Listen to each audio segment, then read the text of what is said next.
산골 깊숙한 불법 요양시설. 윤희가 건물 안에서 들려오는 소리에 귀를 기울였다. 엄마, 혹시 엄마인가요? 윤희가 작은 소리로 불러봤다. 윤희야, 윤희야, 틀림없는 어머니의 약한 목소리가 들려왔다. 윤희야, 여기서 나가고 싶어. 쇠침대에 묶인 말순이 울먹였다. 한 달 만에 찾은 어머니, 윤희는 눈물을 쏟으며 어머니를 꼭 안았다. 이야기가 시작되기 전 구독과 좋아요를 꼭 눌러주세요. 황혼사 연극장 영상을 만드는 큰 힘이 됩니다. 서울 외곽의 낡은 아파트 단지. 오후 4시에 햇살이 베란다로 스며들고 있습니다. 정윤이는 회계장부를 정리하며 한숨을 내쉬었습니다. 오늘도 숫자들과 씨름하느라 어깨가 뻐근했죠. 중소기업 회계사로 일한 지 벌써 15년째. 매일 반복되는 일상이지만 그래도 이 집을 지켜나가려면 포기할 수 없는 일이었습니다. 거실에서는 남편 이강호가 휠체어에 앉아 텔레비전을 보고 있었습니다. 3년 전 교통사고로 하반신을 다친 후 강호는 예전에 활발했던 모습을 완전히 잃어버렸습니다. 한때는 건설 현장에서 일하며 가정을 책임졌던 남자였는데 이제는 윤희의 손길 없이는 하루도 살아갈 수 없는 몸이 되었죠. 여보, 물 좀 갖다 줘. 강호의 목소리가 작게 들려왔습니다. 윤희는 자리에서 일어나 물컵을 들고 남편에게 다가갔습니다. 강호의 손은 떨렸고 물컵을 제대로 잡지 못해 물이 바닥에 떨어졌습니다. 아이고, 괜찮아요. 다시 따라 드릴게요. 그때 안방에서 이상한 소리가 들려왔습니다. 윤희는 급히 방으로 향했습니다. 친정어머니 오말순이 이불을 뒤적이며 무언가를 찾고 있었습니다. 엄마, 뭘 찾으세요? 내 지갑이 어디 갔지? 분명히 여기 뒀는데.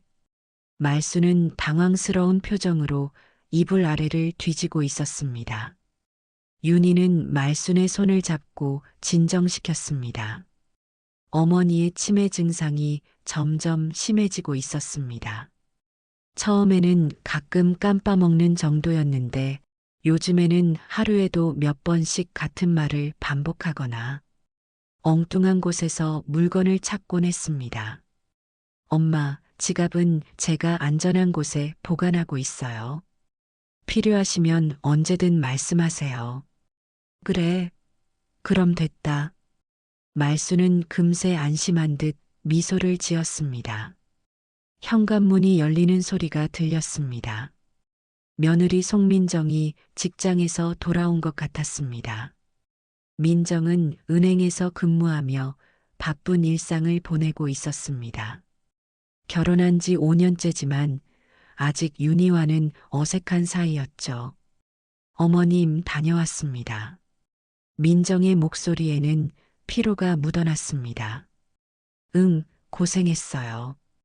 저녁은 곧 차려드릴게요.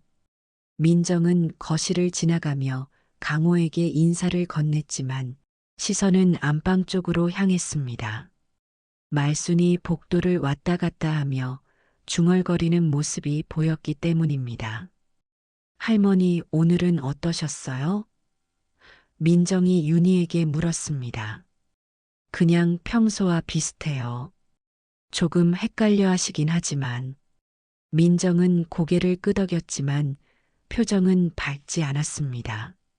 사실 민정에게 말순의 존재는 부담스러운 일이었습니다. 맞벌이로도 빠듯한 생활비에 할머니 병원비까지 추가되고 있었고 집안 분위기도 예전 같지 않았습니다.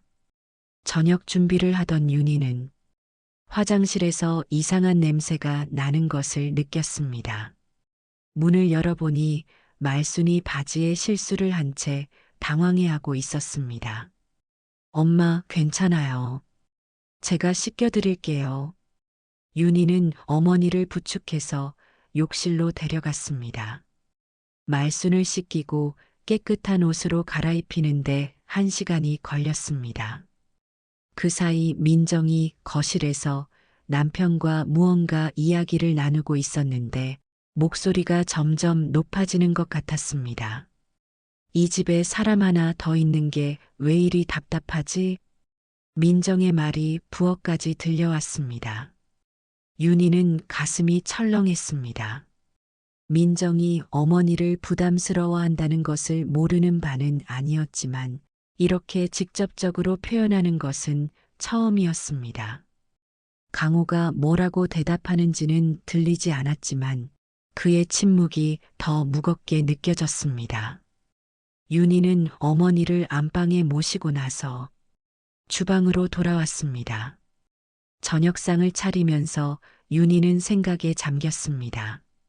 나라도 아니면 엄마 어디 가서 지낼 때가 있나? 형제들은 모두 자신의 일로 바쁘다며 어머니 돌봄을 윤희에게 맡겨버렸습니다. 오남매 중 막내딸인 윤희가 부모님을 모시는 것이 당연하다는 시기였죠. 식사 시간이 되었지만 분위기는 무거웠습니다. 말수는 숟가락질이 서툴러져서 국물을 흘렸고 민정은 한숨만 내쉬었습니다. 강호는 묵묵히 식사를 했지만 평소보다 말이 없었습니다. 할머니, 천천히 드세요. 윤희가 말순의 등을 토닥이며 말했습니다. 고마워, 우리 딸. 말순은 미소를 지었지만 젓가락질은 여전히 어색했습니다. 민정이 갑자기 젓가락을 내려놓았습니다. 어머님, 저 먼저 들어가 보겠습니다. 내일 일찍 나가야 해서요. 아, 그래요. 푹 쉬어요.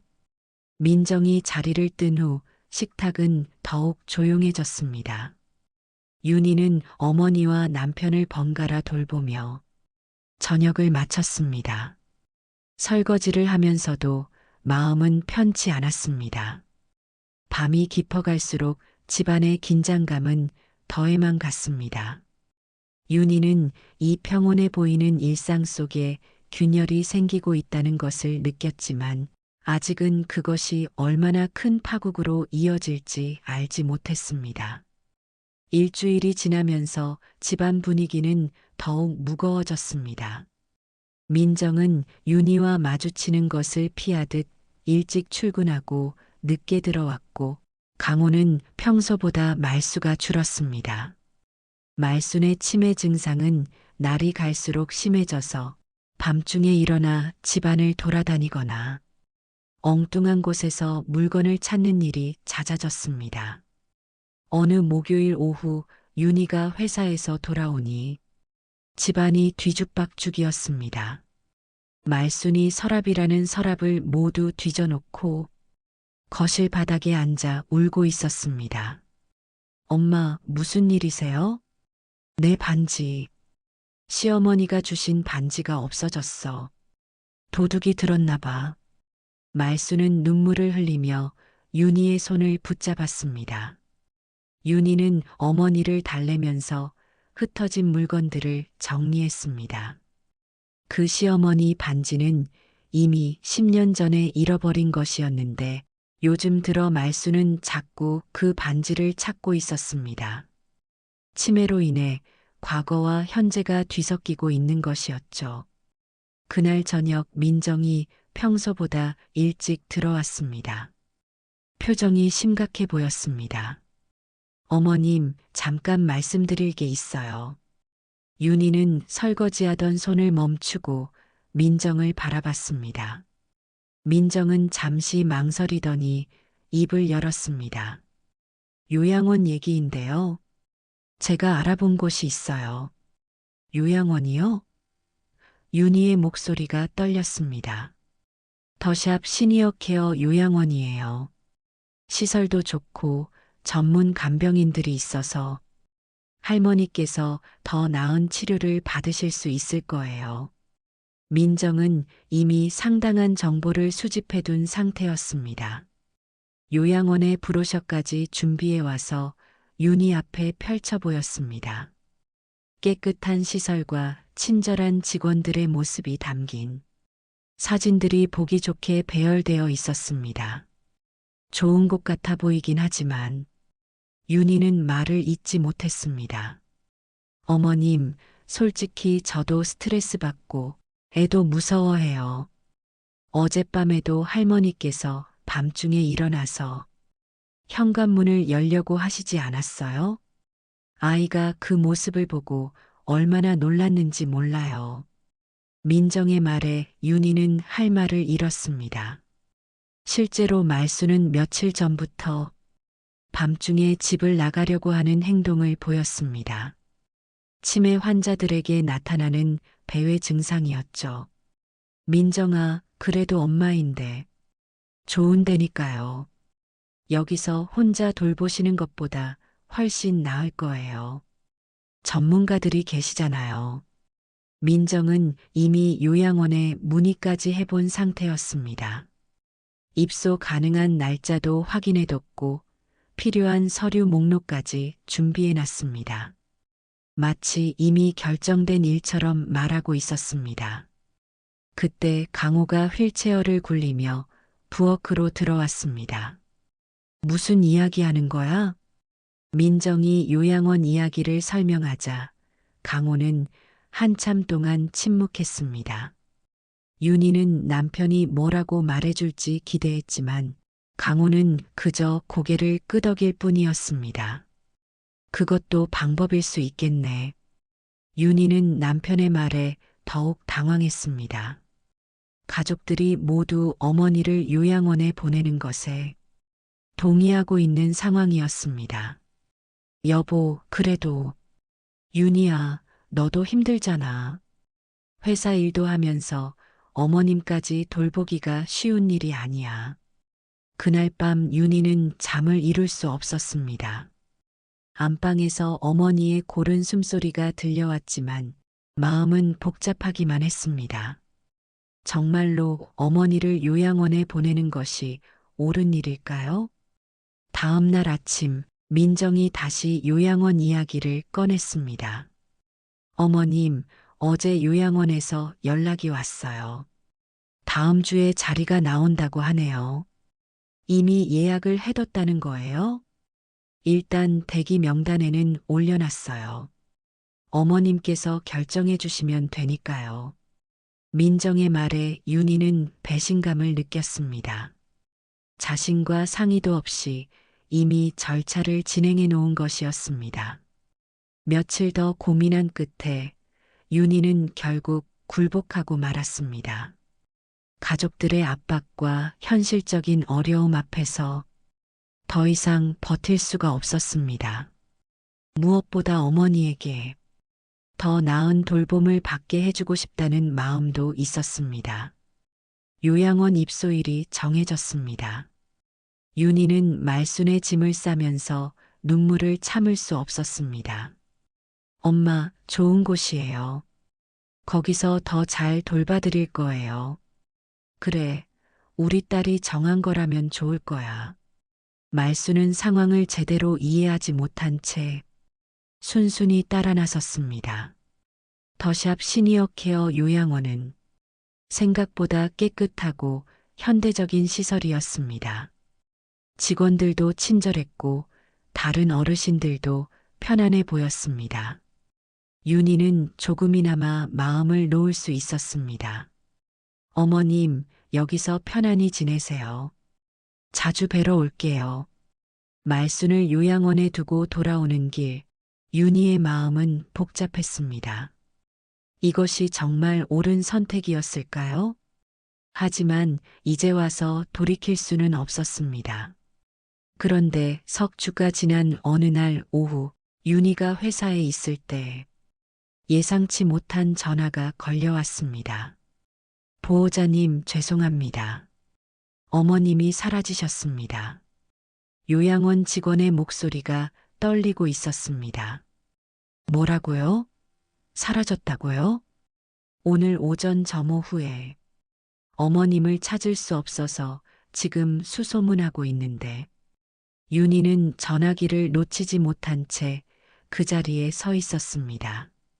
세상이 무너지는 것 같았습니다. 윤희는 급히 회사를 나와 요양원으로 향했습니다. 가슴이 터질 것 같았고 온몸이 떨렸습니다. 택시 안에서 계속 전화를 걸어봤지만 어머니를 찾았다는 소식은 들려오지 않았습니다. 요양원에 도착하자 이미 경찰관 2명이 와 있었습니다. 원장과 간병인들이 당황한 표정으로 상황을 설명하고 있었는데 모두 똑같은 말만 반복했습니다. 오전 9시 점호까지는 분명히 계셨어요. 그런데 10시에 확인해 보니 안 계시더라고요. 윤희는 실종 신고를 접수하면서 머릿속이 하얘졌습니다. 치매를 앓고 있는 83세 노인이 혼자서 어디로 갈 수 있을까요? 길을 잃고 헤매고 있을 어머니 생각에 눈앞이 캄캄했습니다. 보호자님, CCTV를 확인해 보겠습니다. 경찰관이 말했습니다. 요양원의 관리실로 들어가서 모니터 앞에 앉았습니다. 여러 대의 화면에는 복도, 로비, 출입구의 모습이 녹화되어 있었습니다. 직원이 어젯밤부터 오늘 아침까지의 영상을 빨리 돌려가며 확인했습니다. 이상하네요. 정문으로 나간 기록이 없는데요. 다른 출구들도 하나씩 확인해 봤지만 말순이 나가는 모습은 보이지 않았습니다. 윤희는 더욱 불안해졌습니다. 어머니가 건물 어딘가에 숨어 있는 것일까요? 아니면 다른 방법으로 나간 것일까요? 혹시 비상구는 확인해 보셨나요? 윤희가 물었습니다. 비상구는 알람이 울리게 되어 있어서 누군가 열면 바로 알 수 있습니다. 어젯밤부터 한 번도 울리지 않았어요. 경찰관이 더 자세히 영상을 들여다보더니 무언가를 발견한 듯 화면을 정지시켰습니다. 잠깐 이 부분을 다시 봅시다. 새벽 2시쯤의 영상이었습니다. 어둠 속에서 희미하게 움직이는 그림자가 보였습니다. 한 사람이 휠체어를 밀고 있는 것 같았는데 화질이 좋지 않아서 자세히 알아볼 수는 없었습니다. 저게 뭐죠? 윤희가 긴장한 목소리로 물었습니다. 확대해서 봐야겠네요. 직원이 영상을 확대하자 조금 더 선명해졌습니다. 분명히 누군가가 휠체어에 탄 사람을 밀고 있었습니다. 그런데 휠체어에 앉은 사람이 병원 가운을 입고 있는 것이 말순과 비슷해 보였습니다. 이게 어머님일까요? 윤희의 목소리가 떨렸습니다. 경찰관이 영상을 더 자세히 분석했습니다. 시간대를 바꿔가며 확인해 보니 새벽 1시 반쯤부터 수상한 움직임이 포착되기 시작했습니다. 누군가 복도를 조심스럽게 걸어 다니고 있었는데 직원이 아닌 것 같았습니다. 이 사람이 누구인지 확인할 수 있을까요? 경찰관이 물었습니다. 잠깐만요. 얼굴 쪽을 확대해 보겠습니다. 영상 속 인물의 얼굴 부분을 최대한 확대했지만 여전히 흐릿했습니다. 하지만 체격이나 옷차림으로 봐서는 여성인 것 같았습니다. 그리고 이 요양원의 직원 유니폼을 입고 있지 않았습니다. 직원 명단을 확인해 봐야겠네요. 밤근무자가 몇 명인지요. 원장이 당황하며 설명했습니다. 밤에는 간병인 2명만 근무합니다. 그런데 둘 다 남자예요. 그럼 이 여성은 누구일까요? 윤희는 점점 더 혼란스러워졌습니다. 외부인이 새벽에 요양원에 들어와서 어머니를 데려간 것일까요? 그게 가능한 일일까요? 경찰관이 다른 각도의 카메라 영상도 확인해 봤습니다. 후문 쪽 카메라에서도 비슷한 시간대에 수상한 움직임이 포착됐습니다. 휠체어를 밀고 있는 사람과 똑같아 보이는 여성이 건물 뒤쪽으로 이동하는 모습이었습니다. 후문으로 나간 것 같네요. 그런데 후문도 보안카드가 있어야 열리는 거 아닌가요? 네, 맞습니다. 직원만 출입할 수 있어요. 그렇다면 이 여성은 요양원과 관련된 사람일 가능성이 높았습니다. 윤희는 불안감이 더욱 커졌습니다. 혹시 전직 직원 중에 누가 있을까요? 경찰관이 물었습니다. 원장이 잠시 생각하더니 말했습니다. 한 달 전쯤에 그만둔 간병인이 있긴 해요. 그런데 설마 누구인데요? 송민정이라는 분인데 갑자기 그만뒀어요. 개인 사정이 있다면서요. 윤희는 그 이름을 듣는 순간 온몸에 소름이 돋았습니다. 송민정은 자신의 며느리 이름과 똑같았습니다. 설마 같은 사람일 리는 없겠지만 이상한 우연이었습니다. 그 사람 사진이나 정보가 있나요? 인사기록에 있을 거예요. 직원이 컴퓨터를 뒤져서 퇴직한 직원의 인사카드를 찾아냈습니다. 윤희는 그 사진을 보는 순간 숨이 턱 막혔습니다. 화면 속에는 자신의 며느리 민정의 얼굴이 있었습니다.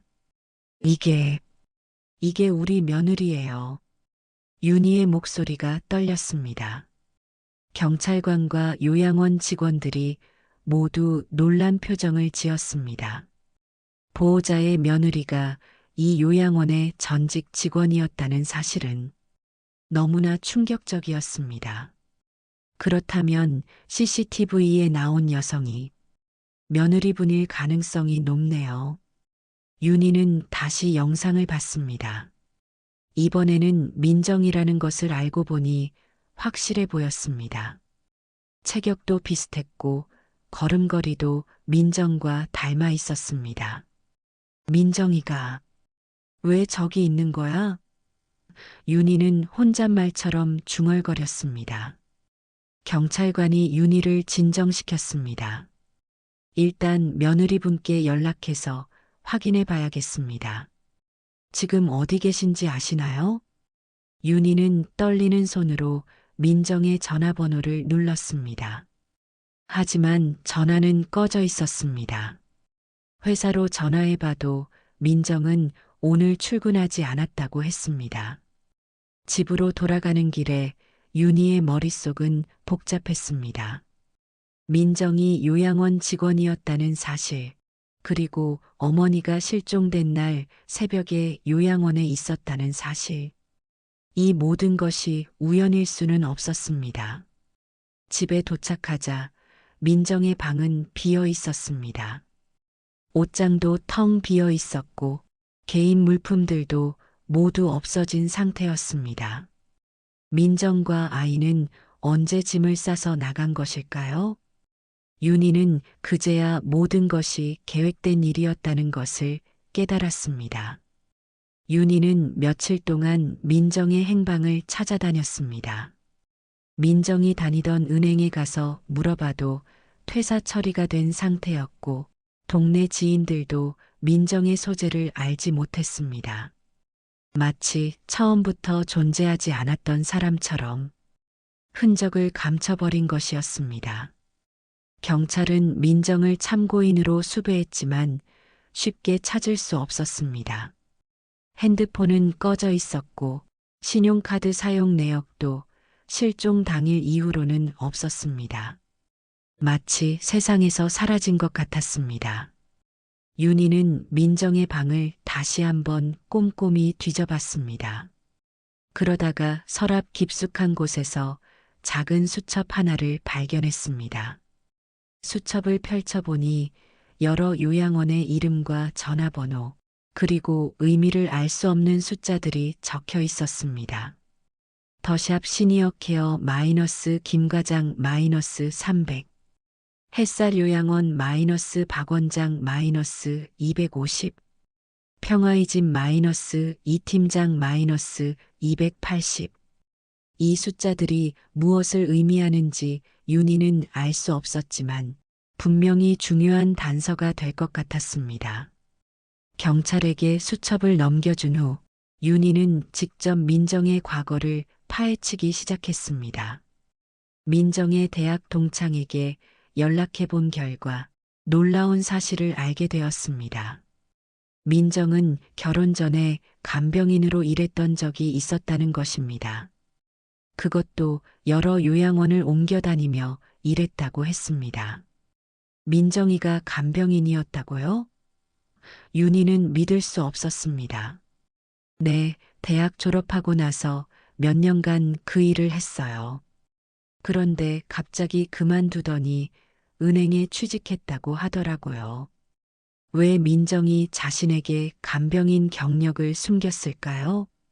그리고 왜 하필 어머니가 입소한 요양원에서 일했던 것일까요? 이 모든 것이 우연이라고 보기에는 너무 많은 의문점이 있었습니다. 다음 날 경찰로부터 연락이 왔습니다. 민정의 통장 거래 내역을 조사한 결과 지난 몇 달 동안 정체를 알 수 없는 곳에서 상당한 금액을 받아온 것이 확인됐다는 것입니다. 한 달에 200만 원에서 300만 원 정도씩 현금으로 입금되고 있었어요. 은행 급여 외에 추가 수입이 있었던 것 같습니다. 윤희는 더욱 의혹이 커졌습니다. 민정이 은행에서 일하면서 다른 곳에서도 돈을 받고 있었다는 것인가요? 그날 저녁 강호가 윤희를 불렀습니다. 윤희야, 너한테 말 안 한 게 하나 있어. 뭔데요? 민정이가 내 통장을 건드린 것 같아. 윤희는 깜짝 놀랐습니다. 강호는 교통사고 보상금으로 받은 돈을 비자금으로 따로 관리하고 있었는데 그 존재를 아는 사람은 가족 중에서도 많지 않았습니다. 어떻게 알았어요? 은행에서 거래 내역서가 왔는데 내가 모르는 출금 기록이 있더라. 강호가 보여준 통장을 확인해 보니 지난 몇 달 동안 소액씩 여러 번 출금된 기록이 있었습니다. 한 번에 많은 돈을 빼지는 않았지만 누적하면 상당한 금액이었습니다. 이걸 민정이가 한 거라고 확신해요? 비밀번호를 아는 사람이 민정이밖에 없어. 내가 몸이 불편하니까 가끔 심부름을 부탁했거든. 윤희는 충격을 받았습니다.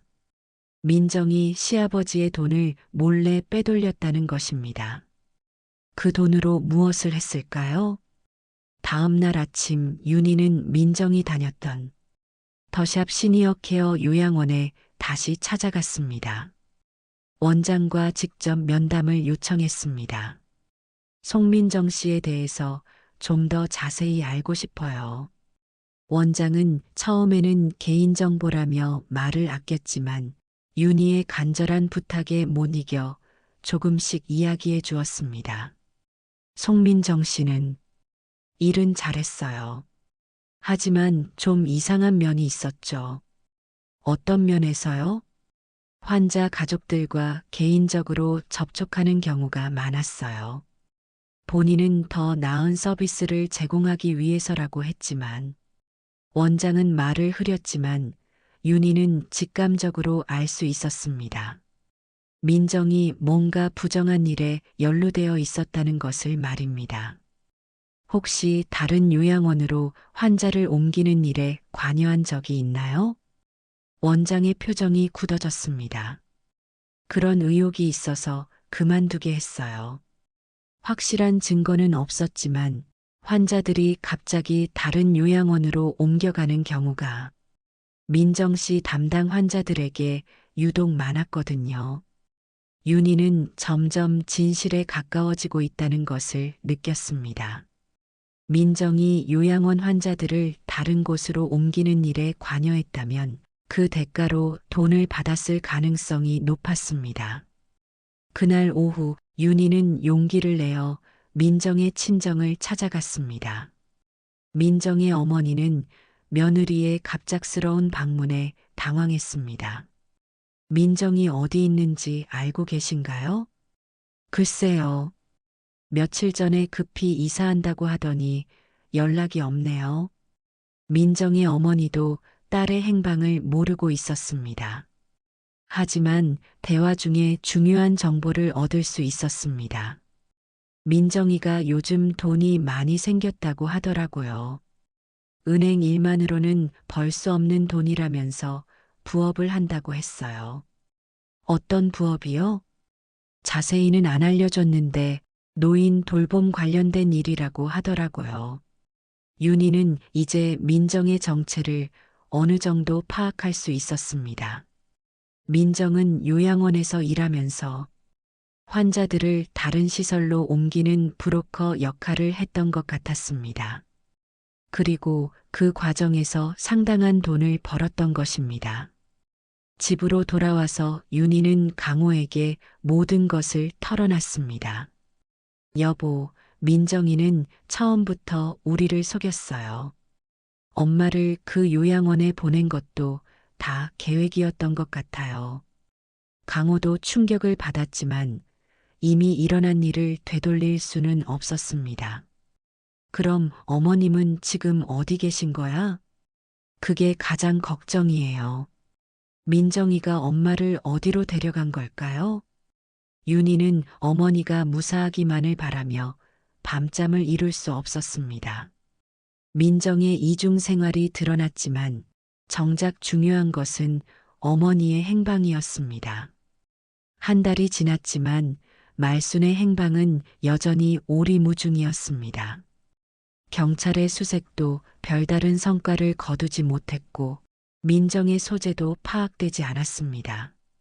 윤희는 매일 실종자 찾기 전단지를 들고 동네를 돌아다녔지만 어머니를 본 사람은 아무도 없었습니다. 그런데 더 큰 충격이 기다리고 있었습니다. 은행에서 연락이 와서 강호의 계좌를 확인해 보니 비자금 통장의 돈이 거의 다 사라져 있었습니다. 2천만 원이 넘는 돈이 조금씩 나누어서 인출된 것이었습니다. 여보, 이게 다 없어졌어요. 윤희는 통장을 보며 절망했습니다. 강호도 믿을 수 없다는 표정이었습니다. 그 돈은 교통사고 후 힘든 생활에 대비해서 모아둔 것이었는데 민정이 몰래 빼간 것이었습니다. 민정이 그 돈으로 뭘 했을까? 분명히 어머님과 관련된 일에 쓴 것 같아요. 윤희의 추측이 맞았습니다. 민정은 그 돈을 이용해서 말순을 다른 곳으로 옮기는데 필요한 비용을 댔을 가능성이 높았습니다. 하지만 정확히 어디로 옮겼는지는 알 수 없었습니다. 며칠 후 윤희에게 더 큰 시련이 찾아왔습니다. 민정이 집을 나간 후 혼자 남게 된 강호가 갑자기 쓰러진 것입니다. 오랫동안 누적된 스트레스와 충격으로 인한 것이었습니다. 병원에 입원한 강호는 의식을 잃었다 깨었다를 반복했습니다. 의사는 심각한 상태라고 했지만 윤희는 병원비 걱정까지 해야 했습니다. 비자금마저 사라진 상황에서 감당하기 어려운 의료비였습니다. 이럴 때 민정이라도 있으면 윤희는 혼잣말로 중얼거렸습니다. 아이러니하게도 모든 일의 원인 제공자인 민정을 그리워하고 있는 자신이 한심했습니다. 하지만 현실적으로 혼자서 모든 것을 감당하기에는 너무 벅찼습니다. 병원에서 며칠을 보내던 어느 날 간병인이 윤희에게 다가왔습니다. 보호자님, 혹시 송민정이라는 분 아세요? 윤희는 깜짝 놀랐습니다. 네, 알아요. 왜 그러세요? 저희 병원에서도 일한 적이 있어요. 그런데 문제가 좀 있었던 사람이에요. 간병인의 말에 따르면 민정은 이 병원에서도 환자 가족들과 개인적으로 접촉해서 다른 요양원을 소개해주는 일을 했다고 합니다. 그 과정에서 수수료를 받았던 것 같다고 했습니다. 어떤 요양원들을 소개했는지 아세요? 주로 지방에 있는 작은 곳들이었어요. 비용이 저렴하다고 하면서요. 윤희는 중요한 단서를 얻었다는 생각이 들었습니다. 민정이 어머니를 지방에 어떤 요양원으로 옮겼을 가능성이 높았습니다. 그날 밤 윤희는 집에 돌아와서 민정이 남긴 수첩을 다시 자세히 살펴봤습니다. 그 안에 적힌 요양원들의 위치를 지도에서 찾아보니 대부분 서울에서 멀리 떨어진 지방에 있었습니다. 특히 충북 단양, 강원도 홍천, 경북 안동 등 접근이 어려운 산간 지역에 위치한 곳들이 많았습니다.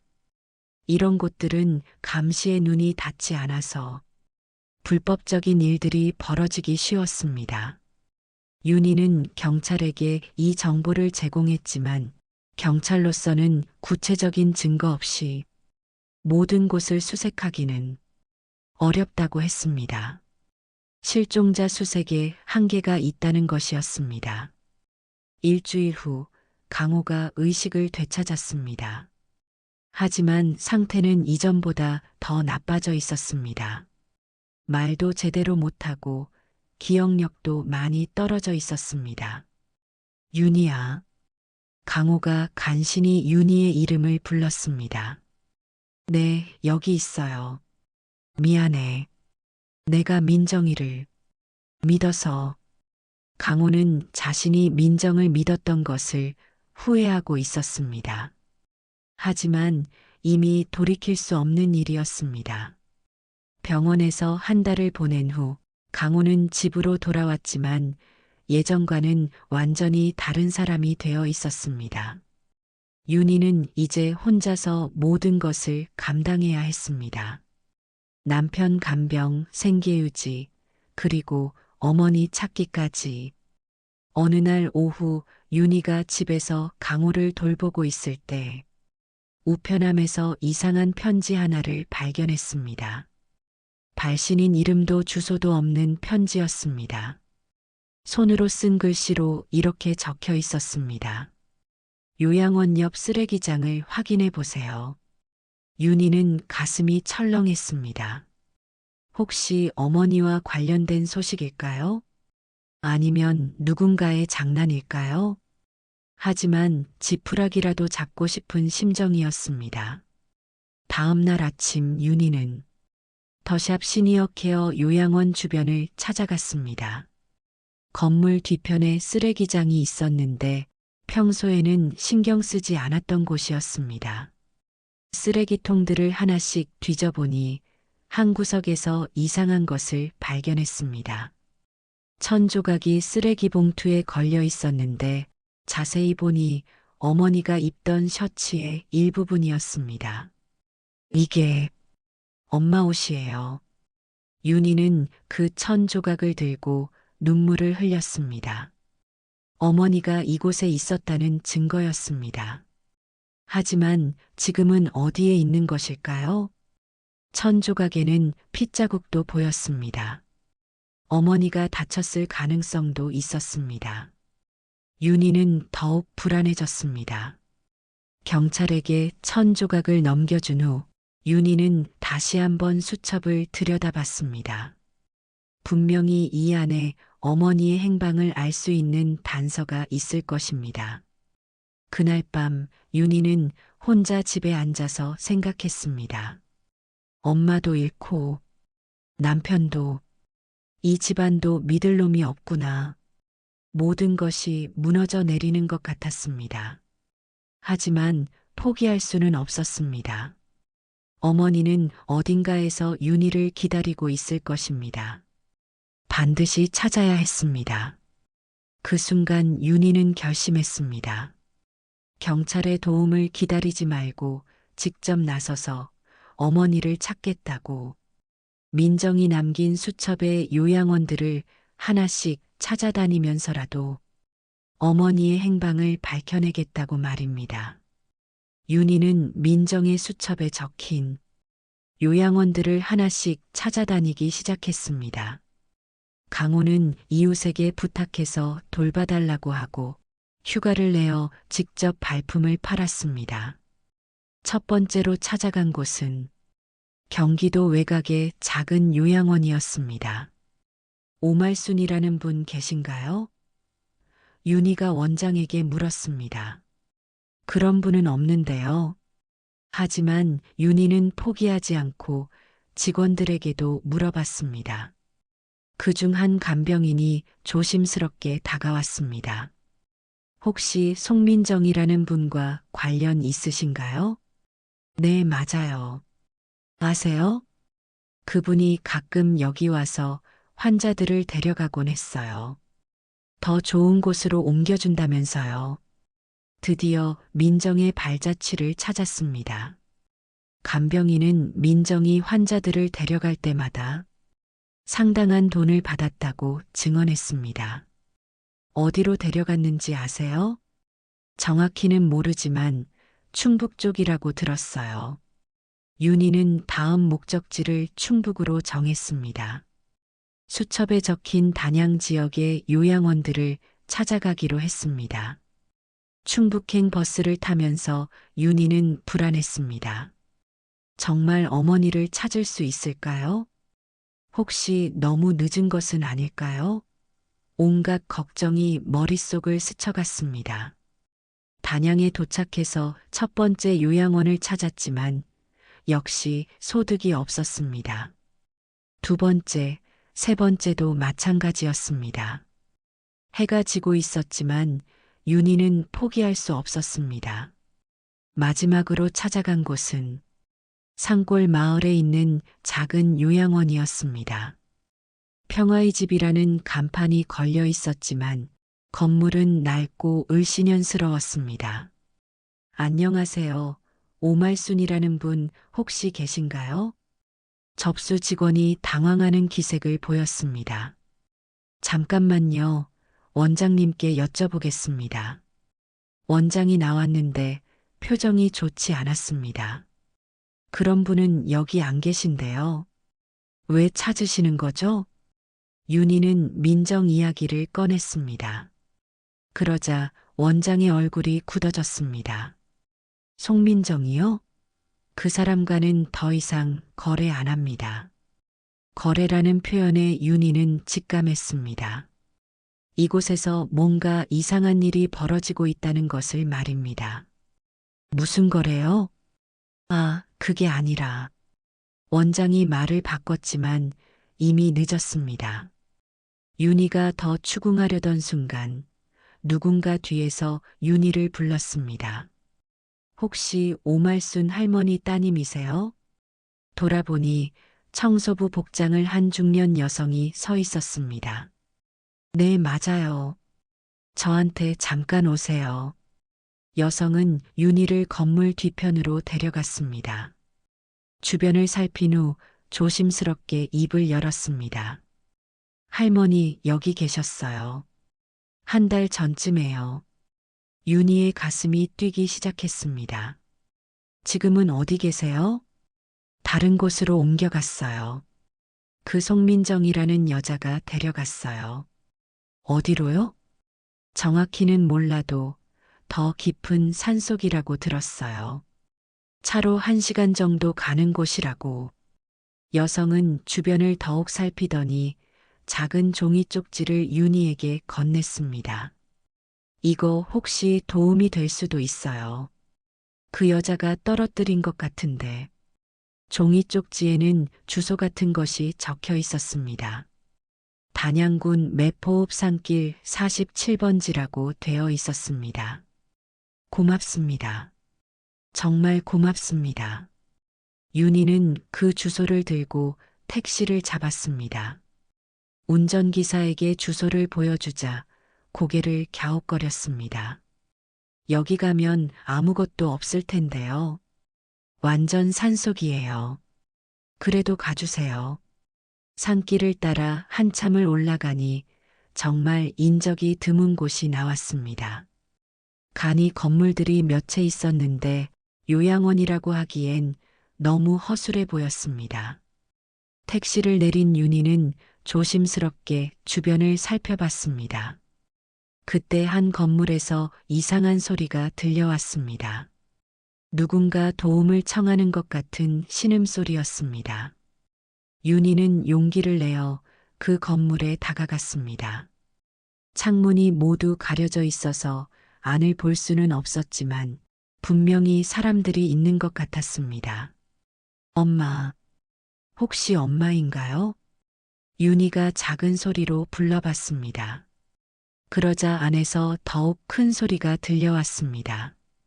윤희야, 윤희야. 틀림없이 어머니의 목소리였습니다. 윤희는 눈물이 났습니다. 엄마, 엄마 여기 계세요? 윤희야, 여기서 나가고 싶어. 말순의 약한 목소리가 들려왔습니다. 윤희는 문을 열어보려 했지만 잠겨 있었습니다. 창문도 모두 막혀 있어서 들어갈 방법이 없었습니다. 그때 뒤에서 발걸음 소리가 들렸습니다. 윤희는 깜짝 놀라 돌아봤습니다. 한 남자가 험악한 표정으로 다가오고 있었습니다. 여기서 뭐 하세요? 제 어머니를 찾고 있어요. 여기 그런 사람 없어요. 빨리 나가세요. 남자는 윤희를 밀어내려 했습니다. 하지만 윤희는 물러서지 않았습니다. 제 어머니가 안에 있어요. 지금 목소리를 들었어요. 그런 소리 안 들려요. 착각이에요. 남자와 실랑이를 벌이던 윤희는 휴대폰을 꺼내 경찰에 신고했습니다. 하지만 이곳은 너무 외진 곳이라 경찰이 오려면 시간이 걸릴 것 같았습니다. 경찰 불렀어요. 곧 올 거예요. 남자는 당황했지만 윤희를 그냥 보내주지 않았습니다. 오히려 윤희를 다른 곳으로 끌고 가려 했습니다. 바로 그때 예상치 못한 곳에서 도움이 왔습니다. 아까 만났던 청소부 여성이 경찰관 2명과 함께 나타난 것입니다. 경찰입니다. 신고받고 왔습니다. 남자는 이제서야 당황하며 도망가려 했지만 이미 늦었습니다. 경찰은 남자를 제지하고 윤희에게 상황을 물어봤습니다. 어머니가 저 건물 안에 있어요. 목소리를 직접 들었어요. 경찰이 건물 문을 강제로 열었습니다. 안에는 여러 명의 노인들이 열악한 환경에서 지내고 있었습니다. 그 중에 윤희가 찾던 말순도 있었습니다. 엄마, 말순은 침대에 묶여 있었고 몸도 많이 쇠약해져 있었습니다. 윤희는 어머니를 안고 울었습니다. 윤희야, 정말 윤희야. 드디어 어머니를 찾았습니다. 하지만 민정의 행방은 여전히 알 수 없었습니다. 말순을 구출한 후 경찰은 그 불법 요양시설을 전면 수사하기 시작했습니다. 비닐하우스를 개조한 듯한 건물 안에는 말순을 포함해서 7명의 노인들이 있었습니다. 모두 제대로 된 치료나 간병을 받지 못한 채 방치되어 있었습니다. 말순은 쇠침대에 묶여 있었고 몸에는 상처도 많았습니다. 윤희는 어머니의 손을 잡고 눈물을 흘렸습니다. 엄마, 괜찮아요. 이제 집에 가요. 윤희야. 정말 윤희야? 꿈이 아니지? 말순은 윤희를 제대로 알아보기까지 시간이 걸렸습니다. 치매가 더 심해진 것 같았지만 그래도 딸을 알아보는 것만으로도 다행이었습니다.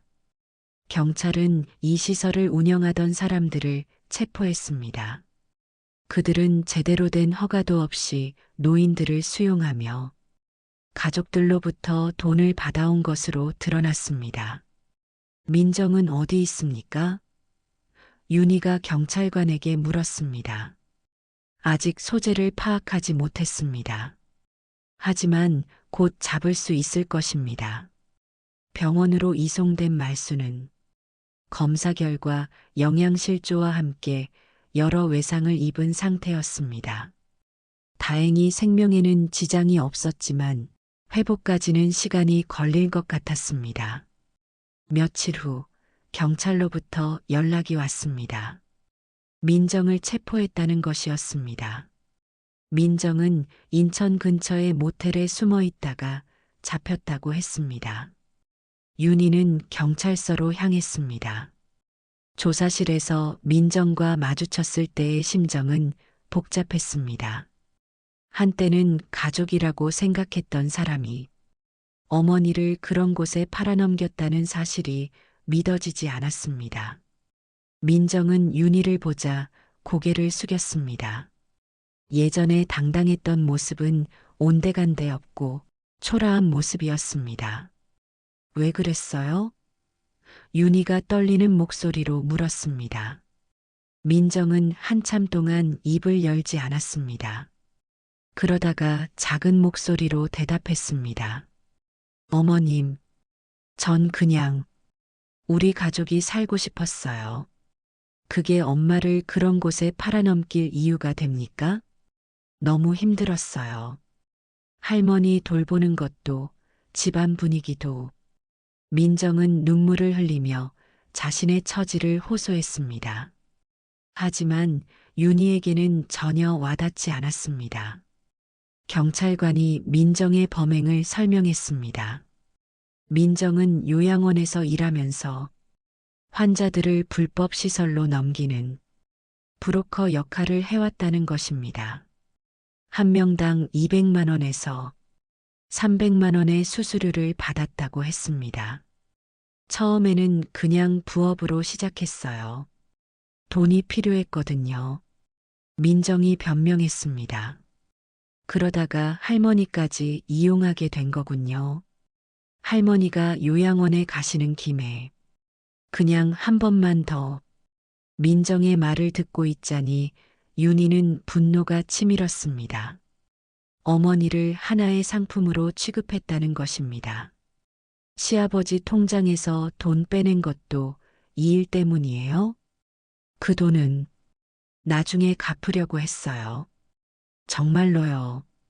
하지만 민정의 해명은 설득력이 없었습니다. 이미 너무 많은 거짓말을 해왔기 때문입니다. 수사 결과 민정의 범행은 생각보다 체계적이고 광범위했습니다. 여러 요양원과 연결되어 있었고 수십 명의 노인들을 불법 시설로 넘겨왔다는 것이 밝혀졌습니다. 민정은 인신매매, 사기, 절도 등 여러 혐의로 기소됐습니다. 특히 치매 노인들을 상대로 한 범행이라는 점에서 중형이 예상됐습니다. 재판 과정에서 민정의 과거가 더욱 자세히 드러났습니다. 민정은 대학 졸업 후 간병인으로 일하면서 이런 일에 관여하기 시작했던 것입니다. 처음에는 단순히 환자 이송을 도와주는 정도였지만 점점 큰 돈이 되는 일임을 알게 되면서 본격적으로 브로커 활동을 했던 것입니다. 피고인은 치매로 고통받는 노인들과 그 가족들의 어려움을 이용해 부당한 이익을 취했습니다. 검사의 농고가 이어졌습니다. 특히 자신의 시할머니까지 범행 대상으로 삼은 것은 용서받을 수 없는 행위입니다. 민정의 변호사는 선처를 호소했지만 재판부의 판단은 엄격했습니다. 피고인 송민정에게 징역 5년을 선고합니다. 민정은 재판정에서 무너져 내렸습니다. 하지만 윤희는 아무런 동정심을 느끼지 못했습니다. 오히려 이 정도로는 부족하다는 생각까지 들었습니다. 재판이 끝난 후 윤희는 민정과 마지막으로 대면했습니다. 미안해요, 어머님. 정말 미안해요. 민정이 계속 사과했습니다. 이제 와서 미안하다고 해서 뭐가 달라져요? 엄마가 받은 고통이 없어져요? 그래도 할머니를 찾으셨잖아요. 민정의 말에 윤희는 더욱 화가 났습니다. 그게 당신 덕분인 줄 아세요? 당신 때문에 엄마가 그런 고생을 한 거예요. 민정은 더 이상 변명하지 못했습니다. 자신의 잘못을 인정할 수밖에 없었습니다. 윤희는 민정을 마지막으로 보고 돌아섰습니다. 이제 민정과는 영원히 남남이 되는 것입니다. 가족이라고 믿었던 사람이 사실은 가장 큰 적이었다는 사실이 여전히 믿어지지 않았습니다. 하지만 이제는 앞을 보고 살아야 했습니다. 어머니를 되찾았으니 이제 새로운 삶을 시작해야 했습니다. 비록 상처는 깊었지만 포기할 수는 없었습니다. 민정은 감옥으로 끌려갔고 윤희는 병원에 입원한 어머니를 찾아갔습니다. 말수는 많이 회복된 상태였습니다. 엄마, 이제 집에 가요. 고마워, 우리 딸. 정말 고마워. 드디어 모든 것이 끝났습니다. 길고 괴로웠던 악몽이 끝나고 이제 새로운 시작을 할 수 있게 되었습니다. 민정의 재판이 끝난 지 석 달이 지났습니다. 윤희는 어머니 말순을 집으로 모시고 와서 다시 함께 생활하기 시작했습니다. 처음에는 모든 것이 어색했습니다. 그동안 겪었던 일들로 인해 말순의 치매는 더 심해졌고 밤에 자주 악몽을 꾸며 깨어나곤 했습니다. 엄마, 괜찮으세요? 여기는 우리 집이에요. 어느 날 밤 말순이 또 악몽에서 깨어나 떨고 있을 때 윤희가 다가가 어머니의 손을 잡았습니다. 말순은 윤희를 보더니 안도의 표정을 지었습니다. 윤희야, 정말 집이야? 네, 엄마. 우리 집이에요. 이제 안전해요. 말순을 돌보는 일은 쉽지 않았습니다. 하지만 윤희는 포기하지 않았습니다. 그 끔찍했던 요양시설에서 어머니를 구해낸 이상 끝까지 책임지고 돌보겠다는 각오였습니다. 강호는 여전히 몸이 불편했지만 예전보다는 많이 나아졌습니다. 말순이 집에 돌아온 후 오히려 강호의 상태도 좋아지는 것 같았습니다. 가족이 함께 있다는 것만으로도 큰 위안이 되는 것 같았습니다. 여보, 내가 어머님 돌보는 거 도와줄게. 강호는 휠체어에 앉은 채로도 할 수 있는 일들을 찾아서 도와주었습니다. 말순의 식사를 챙겨주거나 함께 텔레비전을 보며 이야기를 나누는 것 등 작은 일들이었지만 윤희에게는 큰 도움이 되었습니다. 시간이 지나면서 윤희는 새로운 일을 시작했습니다. 지역 복지센터에서 노인 돌봄 자원봉사를 하기 시작한 것입니다. 자신이 겪었던 경험을 바탕으로 다른 가족들에게 도움을 주고 싶었습니다. 안녕하세요. 저는 정윤희입니다. 복지센터에서 처음 자원봉사를 시작하던 날, 윤희는 긴장했습니다. 하지만 곧 다른 자원봉사자들과 어울리게 되었고 보람을 느끼기 시작했습니다. 윤희가 담당하게 된 것은 치매 환자 가족들을 위한 상담과 지원 업무였습니다. 자신과 비슷한 처지의 가족들을 만나면서 윤희는 자신의 경험이 다른 사람들에게 도움이 될 수 있다는 것을 깨달았습니다. 저희 어머니도 치매가 심해져서 어떻게 해야 할지 모르겠어요. 어느 날 50대 남성이 윤희를 찾아와 상담을 요청했습니다. 그의 이야기를 듣다 보니 윤희 자신의 과거 모습이 떠올랐습니다. 요양원을 보내는 것도 고려해보고 계신가요? 네, 하지만 엄마를 혼자 두고 갈 생각을 하면 윤희는 그에게 자신의 경험담을 들려주었습니다. 물론 민정의 일까지 자세히 말하지는 않았지만 요양원을 선택할 때 주의해야 할 점들을 알려주었습니다.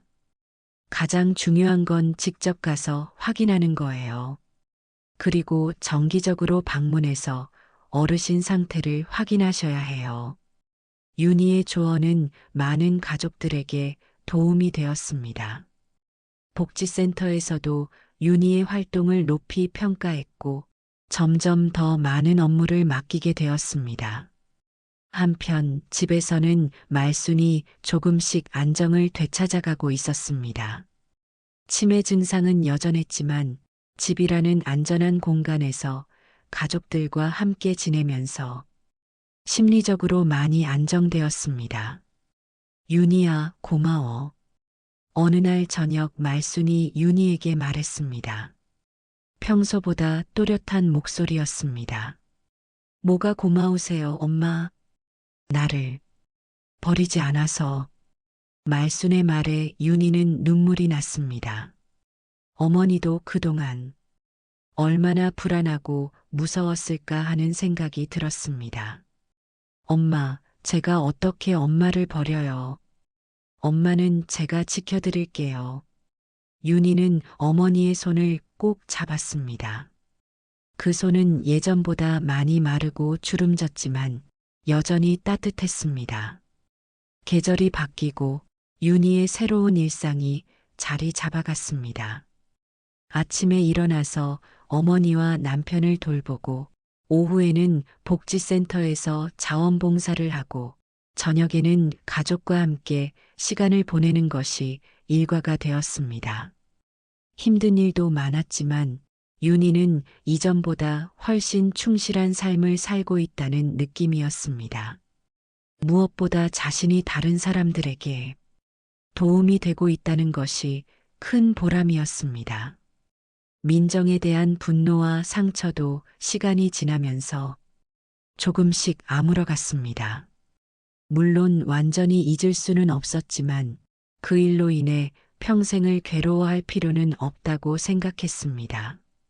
어느 일요일 오후 윤희는 말순과 강호와 함께 아파트 앞 공원을 산책했습니다. 말순은 휠체어에 앉아 있었고 강호도 전동 휠체어로 함께 했습니다. 날씨가 참 좋네요. 윤희가 말했습니다. 그러게, 이렇게 함께 있으니까 좋다. 강호가 대답했습니다. 말순은 말은 하지 않았지만 표정이 평온해 보였습니다. 따뜻한 햇살을 받으며 가족과 함께하는 시간이 소중했습니다. 윤희는 생각했습니다. 엄마는 버려진 게 아니었어. 나도 끝난 게 아니었어. 우린 서로에게 다시 시작이 될 수 있어. 그동안 겪었던 모든 고통과 시련들이 헛되지 않았다는 생각이 들었습니다. 오히려 그 경험들이 윤희를 더 강하게 만들어 주었고 다른 사람들을 도울 수 있는 능력을 주었습니다. 복지센터에서 만나는 가족들 중에는 윤희처럼 어려운 상황에 처한 사람들이 많았습니다. 그들에게 윤희의 이야기는 희망의 메시지가 되었습니다. 아무리 어려운 상황이라도 포기하지 않으면 길이 있다는 것을 보여주었습니다. 해가 지고 있었습니다. 윤희는 어머니와 남편과 함께 집으로 돌아갔습니다. 오늘도 평범하지만 소중한 하루였습니다. 그날 밤 윤희는 일기를 썼습니다. 오늘도 엄마와 함께 보낸 소중한 하루였다. 앞으로도 엄마가 편안하게 지낼 수 있도록 최선을 다하자. 윤희의 새로운 삶이 시작되었습니다. 이제는 과거의 상처에 얽매이지 않고 현재를 살아가며 미래의 희망을 품고 있었습니다. 그리고 그 희망은 다른 많은 가족들에게도 전해지고 있었습니다. 서연은 떨리는 손으로 술잔을 내려놓으며 온 가족의 시선을 받았습니다. 사실 몇 년 전부터 사돈 어른과 만나고 있었습니다. 순간 식탁 위가 얼어붙었고 순자가 가장 먼저 소리를 질렀죠. 뭐라고? 지금 무슨 망언을 하는 거야? 평온했던 추석 오후가 한순간에 지옥으로 변해버렸습니다. 여러분, 이제 사연이 시작됩니다. 지금 구독과 좋아요를 꼭 눌러주세요. 채널 운영에 큰 힘이 됩니다. 감사합니다. 추석 전날 이른 아침, 이순자는 부엌에서 벌써 2시간째 음식 준비에 매달려 있었습니다. 일은 살이 된 몸이지만 명절만 되면 어김없이 이런 고된 일이 기다리고 있었죠. 아이고, 또 이 나이에 군인처럼 움직여야 하네. 속으로 투덜거리면서도 손은 멈추지 않았습니다. 무채를 썰고 배추전을 부치고 갈비찜 양념을 재우느라 정신없었죠. 거실에서는 아들 민호가 소파에 앉아 텔레비전을 보고 있었지만 사실은 어머니 눈치만 보고 있었습니다. 45살이 된 나이에도 어머니 앞에서는 여전히 어린아이 같았죠. 어머니, 제가 뭐 도와드릴까요? 형식적인 말을 건넸지만 순자는 고개를 저었습니다. 아니야, 내가 하면 더 일이야. 그냥 사돈 오실 때 술상이나 제대로 차려라. 며느리 서연은 부엌과 거실을 오가며 시어머니 눈치를 살피고 있었습니다. 42살의 서연은 이 집에 시집 온 지 벌써 15년이 넘었지만 여전히 이 집에서는 외부인 같은 느낌을 지울 수 없었죠. 특히 명절만 되면 더욱 그랬습니다. 어머니, 송편 빚는 거 도와드릴까요? 조심스럽게 물었지만 순자의 대답은 시큰둥했습니다. 내 솜씨로는 모양이 안 나와. 그냥 설거지나 해. 오늘은 특히 긴장이 팽팽했습니다. 사돈 부부가 온다는 소식 때문이었죠. 1년에 몇 번 보지도 않는 사이지만 서로 체면을 차려야 한다는 부담감이 온 집안을 짓눌렀습니다. 순자는 평소보다 더 꼼꼼하게 음식을 준비했고 민호는 좋은 술을 미리 준비해 두었죠. 서연은 새 한복을 꺼내어 다림질을 했지만 마음 한구석은 무거웠습니다. 사돈댁에서 몇 시쯤 오신다고 했나? 순자가 민호에게 물었습니다. 12시쯤 오신다고 했어요. 점심 같이 드시고 가신다고 하시더라고요. 민호의 대답에 순자는 시계를 바라봤습니다. 아직 2시간이 남았지만 해야 할 일이 산더미 같았죠. 서연은 냉장고에서 나물을 꺼내며 한숨을 쉬었습니다. 사실 서연에게는 오늘이 특별히 더 무거운 하루였습니다. 몇 년 전부터 마음속에 묻어두었던 비밀이 있었거든요.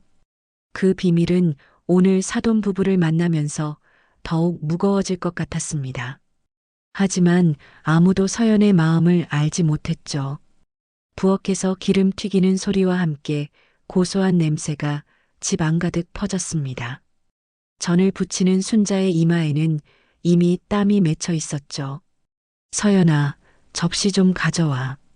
순자의 부름에 서연이 바삐 움직였습니다. 평소보다 더 예민해 보이는 시어머니의 모습에 서연은 더욱 조심스러워졌죠. 민호는 거실을 정리하며 술잔과 안주 그릇을 준비했습니다. 오늘은 사돈 어른께 좋은 인상을 드려야 하는데 속으로 다짐하면서도 왠지 불안한 마음이 들었습니다. 가족 간의 미묘한 긴장감을 느꼈기 때문이었죠. 특히 며느리 서연의 표정이 평소와 달라 보였습니다.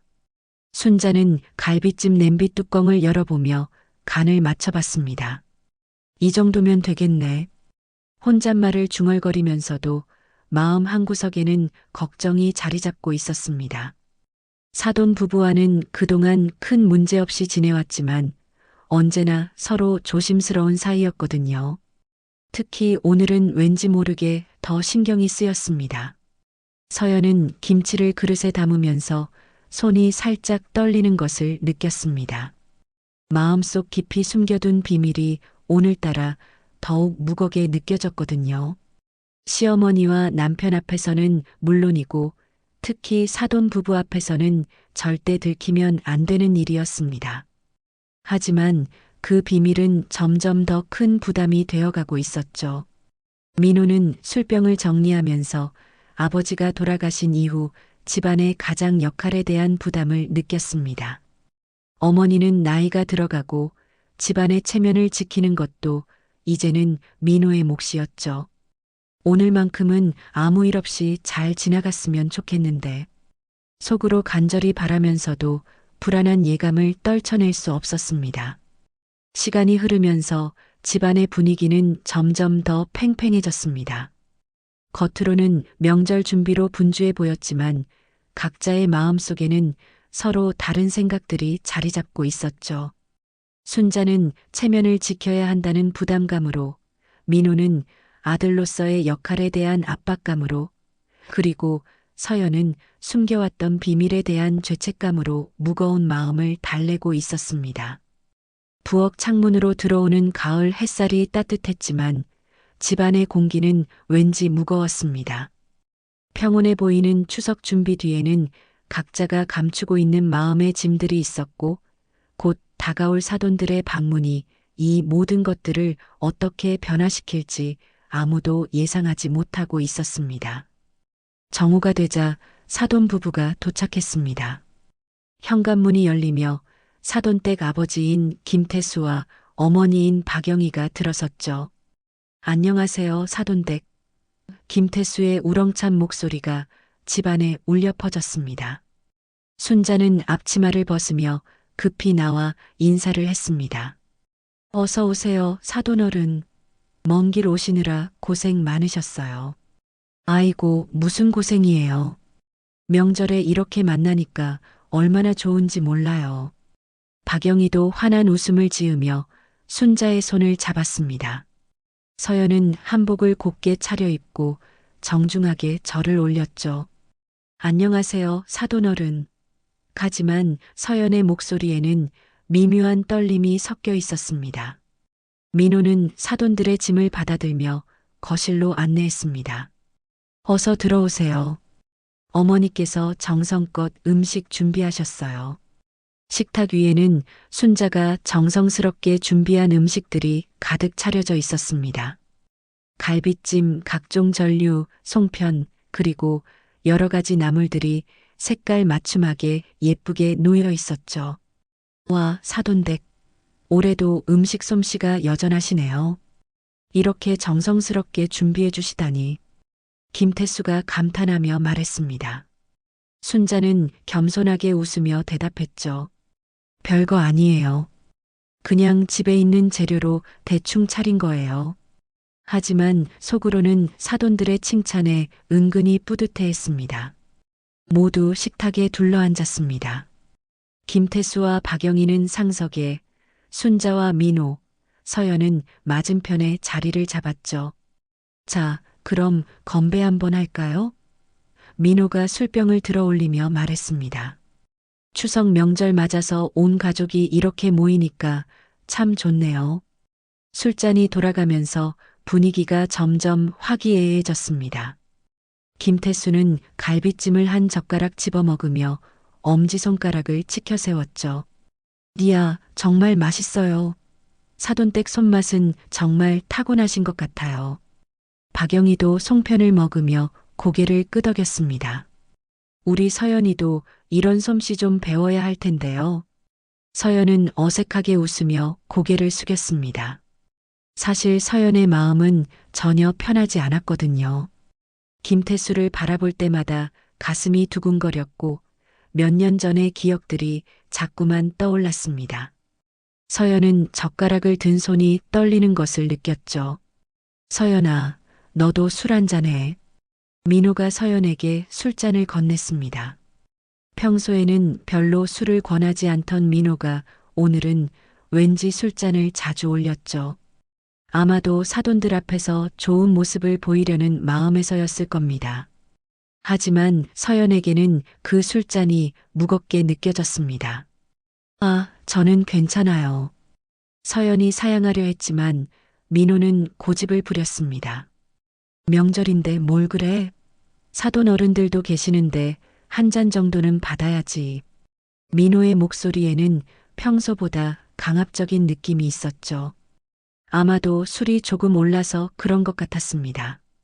김태수도 거들었습니다. 맞아요, 서연 씨. 명절에 가족끼리 모인 자리인데 한 잔 정도는 괜찮잖아요. 김태수의 말에 서연은 더욱 곤란해졌습니다. 김태수의 목소리를 들으면 들을수록 마음이 흔들렸거든요. 몇 년 전 두 사람 사이에 있었던 일들이 파노라마처럼 스쳐 지나갔습니다. 서연은 결국 술잔을 받았습니다. 손이 떨려서 술잔을 제대로 잡기도 힘들었죠. 감사합니다. 서연이 작은 목소리로 말하며 술을 한 모금 마셨습니다. 하지만 그 술이 목으로 넘어가면서 서연의 마음은 더욱 복잡해졌습니다. 김태수는 서연을 바라보며 미묘한 표정을 지었습니다. 서연도 김태수와 시선이 마주쳤을 때 급히 고개를 돌렸죠. 그 순간의 어색한 분위기를 박영희와 순자는 눈치채지 못했지만 민호는 뭔가 이상하다는 것을 느꼈습니다. 서연아, 너 왜 그래? 얼굴이 빨개졌네. 민호가 서연을 바라보며 말했습니다. 서연은 당황하며 대답했죠. 아무것도 아니에요. 그냥 술이 조금 올라서 그런가 봐요. 하지만 서연의 얼굴이 빨개진 건 술 때문만은 아니었습니다.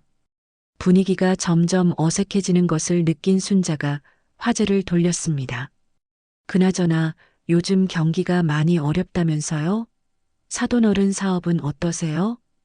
김태수는 잠시 멍한 표정을 짓다가 대답했습니다. 네. 그냥 그럭저럭이죠. 뭐 어려운 건 다들 마찬가지니까요. 서연은 술잔을 내려놓으며 깊은 한숨을 쉬었습니다. 마음속에 숨겨두었던 비밀이 점점 더 무거워지고 있었거든요. 이대로 계속 숨기고 살 수는 없을 것 같았습니다. 서연의 눈에는 어느새 눈물이 고이기 시작했죠. 서연이 떨리는 목소리로 말을 시작했습니다. 모든 사람들의 시선이 서연에게 집중되었죠. 서연의 마음은 이미 결정되어 있었습니다. 더 이상 이 비밀을 혼자 감당할 수는 없었거든요. 서연이 떨리는 목소리로 다시 말을 시작했습니다. 모든 사람들의 시선이 서연에게 집중되어 있었죠. 식탁 위의 분위기가 갑자기 무거워졌습니다. 서연은 술잔을 꽉 움켜쥐며 용기를 내려고 했습니다. 사실 말씀드릴 게 있어요. 순자가 젓가락을 내려놓으며 서연을 바라봤습니다. 뭔데? 무슨 말? 순자의 목소리에는 약간의 불안감이 섞여 있었죠. 민호도 술잔을 내려놓고 아내를 바라봤습니다. 서연아, 갑자기 왜 그래? 서연은 김태수를 잠깐 바라본 후 고개를 숙였습니다. 마음속에서는 이미 결정이 내려져 있었죠. 더 이상 이 비밀을 혼자 품고 살 수는 없었습니다. 사실 몇 년 전부터 숨기고 있던 일이 있어요.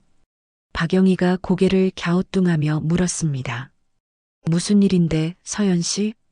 서연은 떨리는 손으로 술잔을 천천히 식탁 위에 내려놓았습니다. 그 소리가 유난히 크게 들렸죠. 집안은 정적에 휩싸였습니다.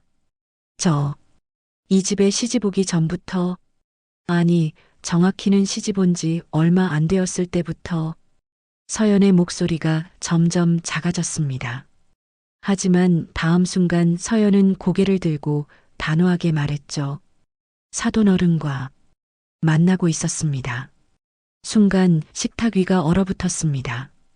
모든 사람들이 서연의 말을 이해하지 못하겠다는 표정을 지었죠. 민호가 가장 먼저 반응했습니다. 뭐라고?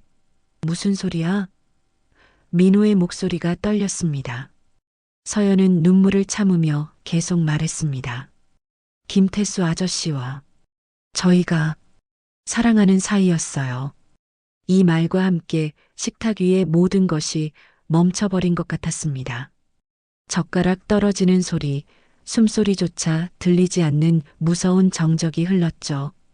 순자가 가장 먼저 소리를 질렀습니다. 뭐라고? 지금 무슨 망언을 하는 거야? 순자의 얼굴이 순식간에 하얗게 질렸습니다. 70살 나이에 이런 충격적인 말을 들으리라고는 꿈에도 생각하지 못했거든요. 박영희는 남편 김태수를 노려보며 일어섰습니다. 여보, 이게 무슨 소리예요? 박영희의 목소리가 점점 커졌죠. 김태수는 고개를 숙인 채 아무 말도 하지 못했습니다. 얼굴이 새빨갛게 달아올라 있었죠. 민호는 충격에 빠져 서연을 바라봤습니다. 서연아, 이게 무슨 소리야? 농담이지? 민호의 목소리에는 간절함이 담겨 있었습니다. 이 모든 것이 악몽이었으면 좋겠다는 마음이었죠. 서연은 눈물을 흘리며 대답했습니다. 죄송해요. 정말 죄송해요. 하지만 거짓말은 아니에요. 서연의 목소리는 흔들렸지만 분명했습니다. 더 이상 숨길 수 없다는 각오가 서려 있었죠. 순자가 가슴을 움켜쥐며 소리쳤습니다. 이런 수치가 어디 있어? 사돈댁 앞에서 이게 무슨 짓이야? 순자는 체면이 땅에 떨어진 것 같아서 견딜 수가 없었습니다. 평생 지켜온 가문의 명예가 한순간에 무너지는 기분이었죠. 박영희는 김태수에게 다가가서 어깨를 흔들었습니다. 당신 대답해요. 이 말이 사실이에요? 김태수는 여전히 고개를 숙인 채 입을 열지 못했습니다. 그 모습이 이미 모든 것을 말해주고 있었죠. 민호가 서연의 팔을 붙잡았습니다. 서연아, 정신 차려. 지금 무슨 소리를 하고 있는 거야? 민호의 목소리에는 분노와 절망이 섞여 있었습니다. 15년 결혼 생활이 한순간에 무너지는 기분이었거든요. 서연이 민호의 손을 뿌리치며 말했습니다. 손 떼요. 저도 이렇게 되고 싶지 않았어요. 하지만 더 이상 거짓말로 살 수는 없어요. 서연의 목소리에는 절망과 함께 어떤 해방감도 섞여 있었습니다. 김태수가 드디어 고개를 들었습니다.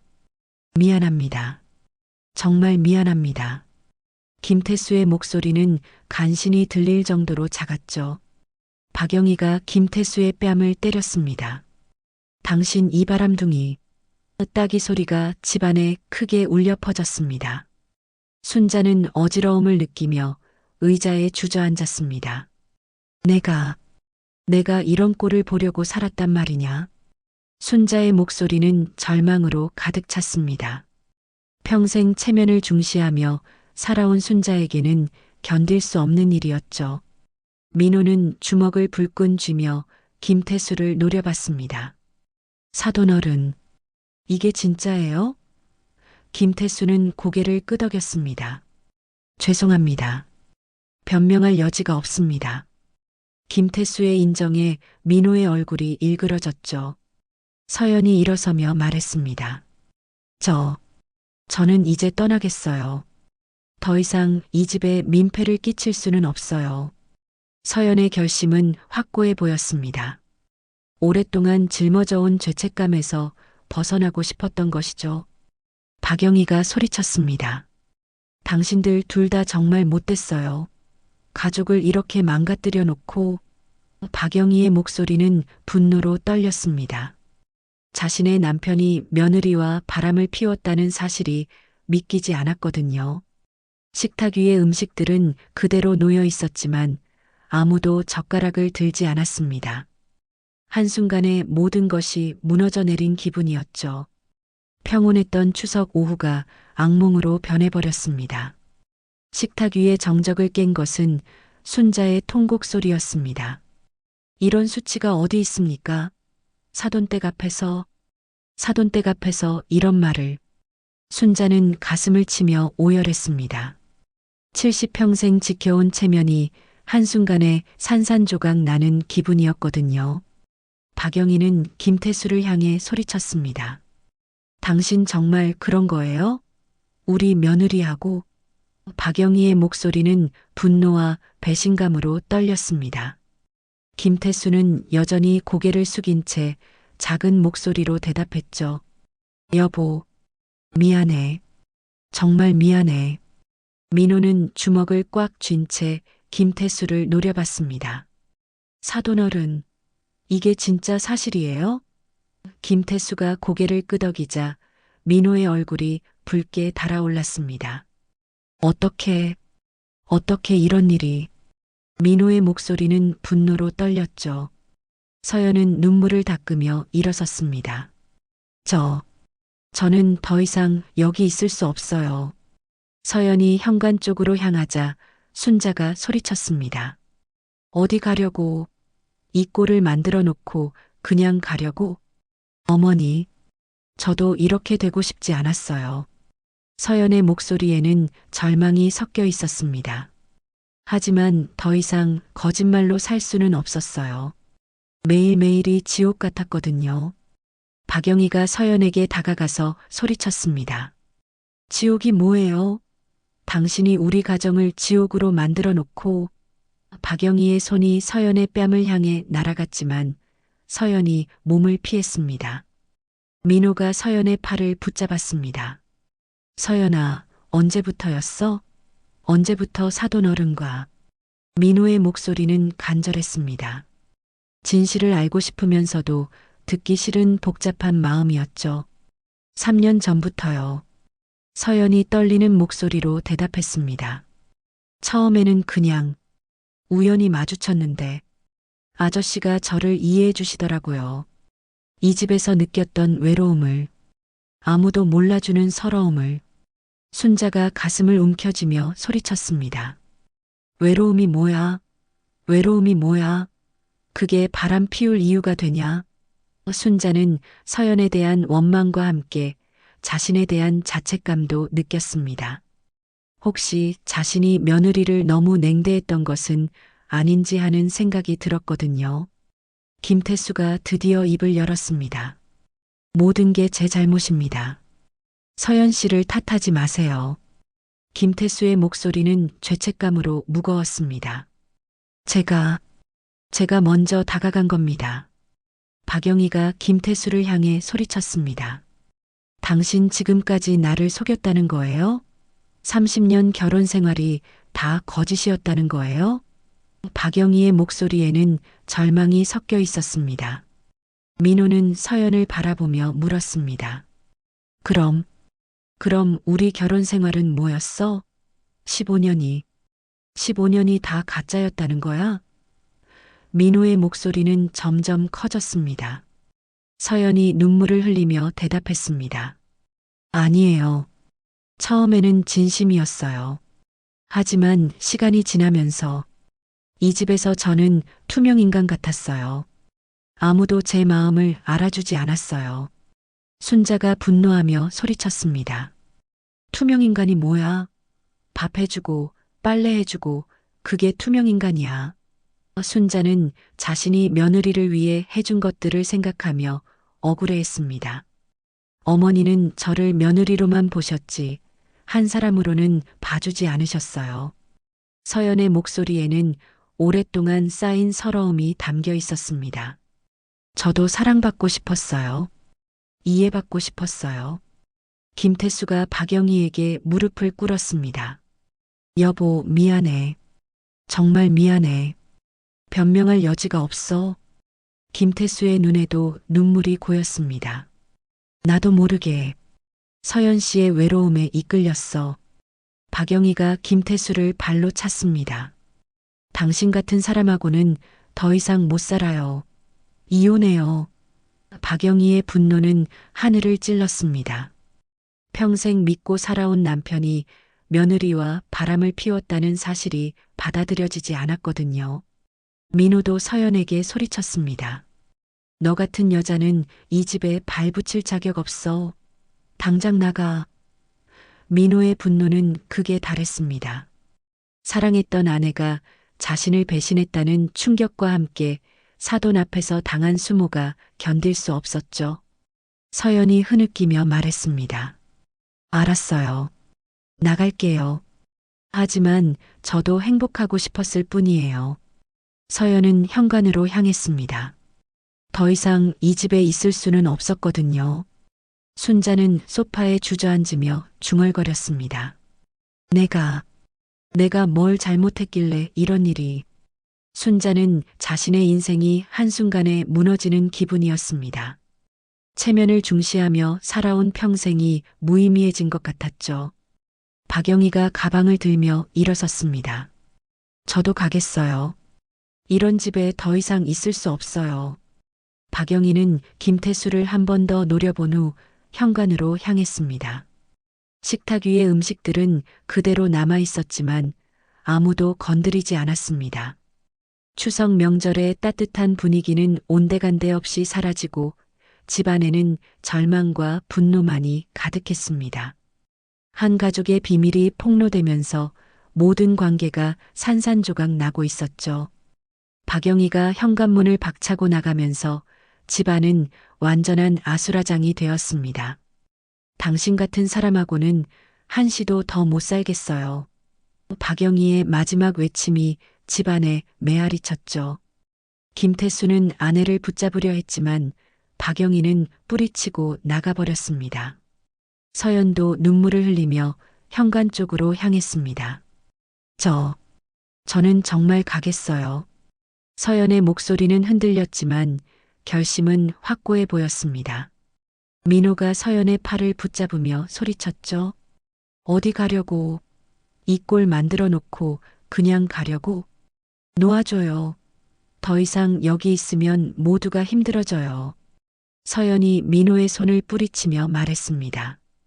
민호의 얼굴은 분노로 일그러졌죠. 힘들다고? 지금까지 누가 힘들었는데? 나는? 어머니는?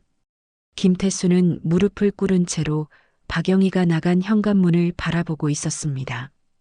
여보.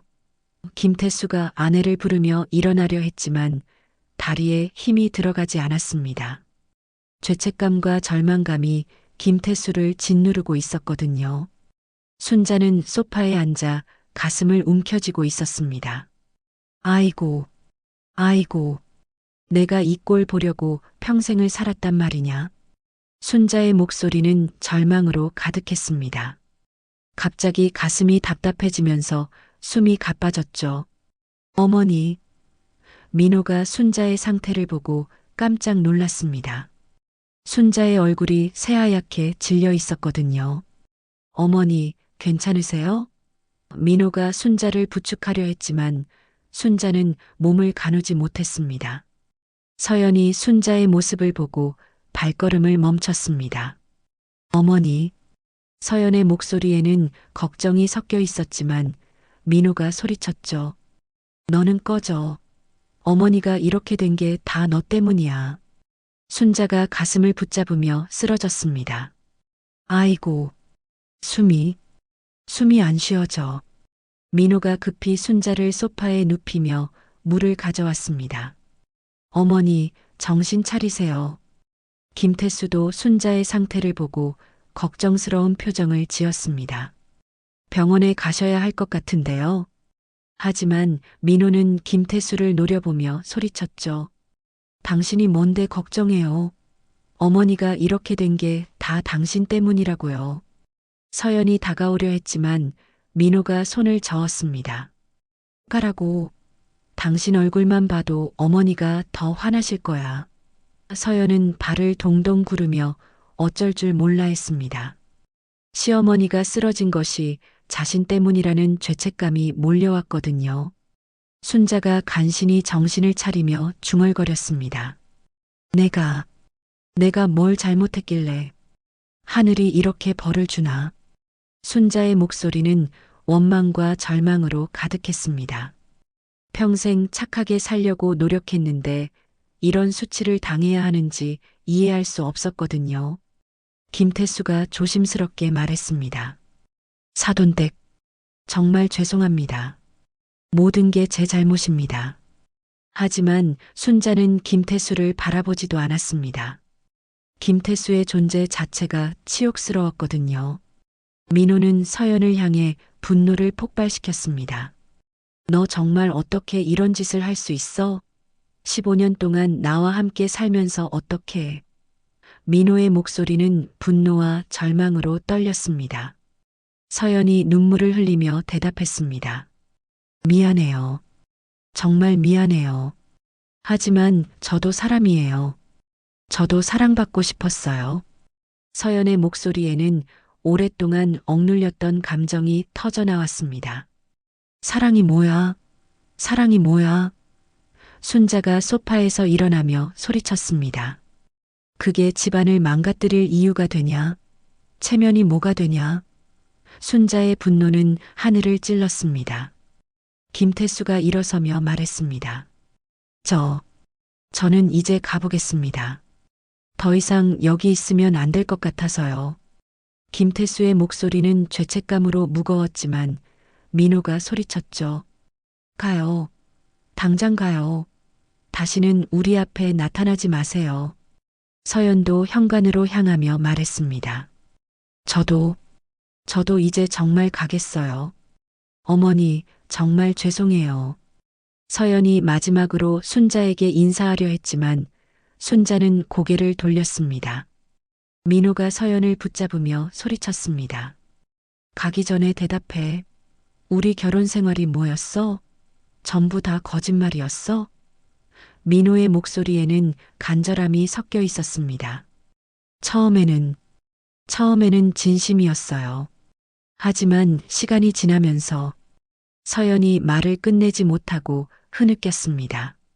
저도 행복하고 싶었을 뿐이에요. 순자가 가슴을 치며 소리쳤습니다. 행복이 뭐야? 행복이 뭐야? 남의 집안 망가뜨리는 게 행복이야. 순자의 절규가 집안을 가득 채웠습니다. 김태수와 서연이 각각 현관문을 나서면서 집안에는 민호와 순자만 남게 되었습니다. 어머니와 아들은 서로를 바라보며 오열했죠. 한순간에 가족이 산산조각 나버린 현실을 받아들일 수 없었습니다. 식탁 위에는 정성스럽게 준비한 추석 음식들이 그대로 남아 있었지만 아무도 손대지 않았습니다. 따뜻했던 명절 분위기는 온데간데 없이 사라지고 집안에는 절망만이 가득했습니다. 한 가정이 완전히 무너져 내리는 순간이었죠. 밤이 깊어갔습니다. 집안은 정적에 휩싸여 있었고 민호는 어머니를 방에 모시고 난 후 거실 소파에 혼자 앉아 있었습니다. 오늘 있었던 일들이 꿈만 같았죠. 아직도 믿기지 않았습니다. 15년을 함께 살아온 아내가 사돈과 바람을 피웠다는 사실이요. 순자는 침실에 누워 있었지만 잠이 오지 않았습니다. 천장을 바라보며 오늘 하루를 되돌아봤죠. 사람의 체면이 뭐라고. 결국 이런 꼴이 되었나? 순자의 입에서 작은 한숨이 새어나왔습니다. 거실에서는 민호가 술잔을 기울이고 있었습니다. 오늘 사돈들과 함께 마시려던 술을 혼자 마시고 있었죠. 서연아, 어떻게 이럴 수가 있어? 민호의 목소리는 술에 취해 흐릿했지만 마음의 상처는 더욱 선명했습니다. 순자는 침대에서 일어나 거실로 나왔습니다. 민호가 혼자 술을 마시고 있는 모습이 안쓰러웠거든요. 민호야, 술 그만 마셔라. 순자가 조심스럽게 말했지만 민호는 고개를 저었습니다. 어머니, 저 어떻게 해야 해요? 순자는 민호 옆에 앉으며 깊은 한숨을 쉬었습니다. 나도 모르겠다. 이런 일이 우리 집에 일어날 줄은. 순자의 목소리에는 깊은 절망이 섞여 있었습니다. 평생 지켜온 가문의 체면이 하루아침에 무너진 기분이었거든요. 어머니, 제가 뭘 잘못했을까요? 서연이한테 부족한 게 있었을까요? 민호가 어머니에게 물었습니다. 순자는 잠시 말을 잇지 못했죠. 사실 순자도 며느리에게 따뜻하게 대하지 못했다는 것을 알고 있었거든요. 순자는 텅 빈 식탁을 바라보며 중얼거렸습니다. 사람이 왜 이럴까? 사랑과 외로움이 사람을 이렇게 만드는구나. 순자의 마음속에는 분노와 함께 어떤 이해할 수 없는 감정도 자리 잡고 있었습니다. 민호가 술잔을 내려놓으며 물었습니다. 어머니, 정말 이해가 안 가요. 서연이가 왜 그랬을까요? 순자는 오랫동안 침묵했습니다. 사실 순자도 며느리의 마음을 완전히 이해하지 못했거든요. 민호야. 순자가 조심스럽게 입을 열었습니다. 내가 서연이한테 너무 차갑게 대했나? 순자의 목소리는 떨렸습니다. 자신을 돌아본다는 것이 쉽지 않았거든요. 민호가 어머니를 바라봤습니다. 어머니가 뭘 잘못하셨어요? 며느리 도리를 다하라고 하신 게 잘못인가요? 하지만 순자는 고개를 저었습니다. 도리만 강요하고 마음은 헤아려 주지 못했구나. 순자는 지난 15년을 되돌아봤습니다. 서연이 처음 이 집에 왔을 때의 모습이 떠올랐죠. 수줍어하면서도 열심히 집안일을 배우려던 젊은 며느리였습니다. 그때 서연이가 얼마나 어리고 외로웠을까. 어머니, 그래도 바람 피운 건 잘못이잖아요. 민호가 분노를 억누르며 말했습니다. 순자는 고개를 끄덕였죠. 물론 잘못이야. 하지만 순자는 말을 끝내지 못했습니다.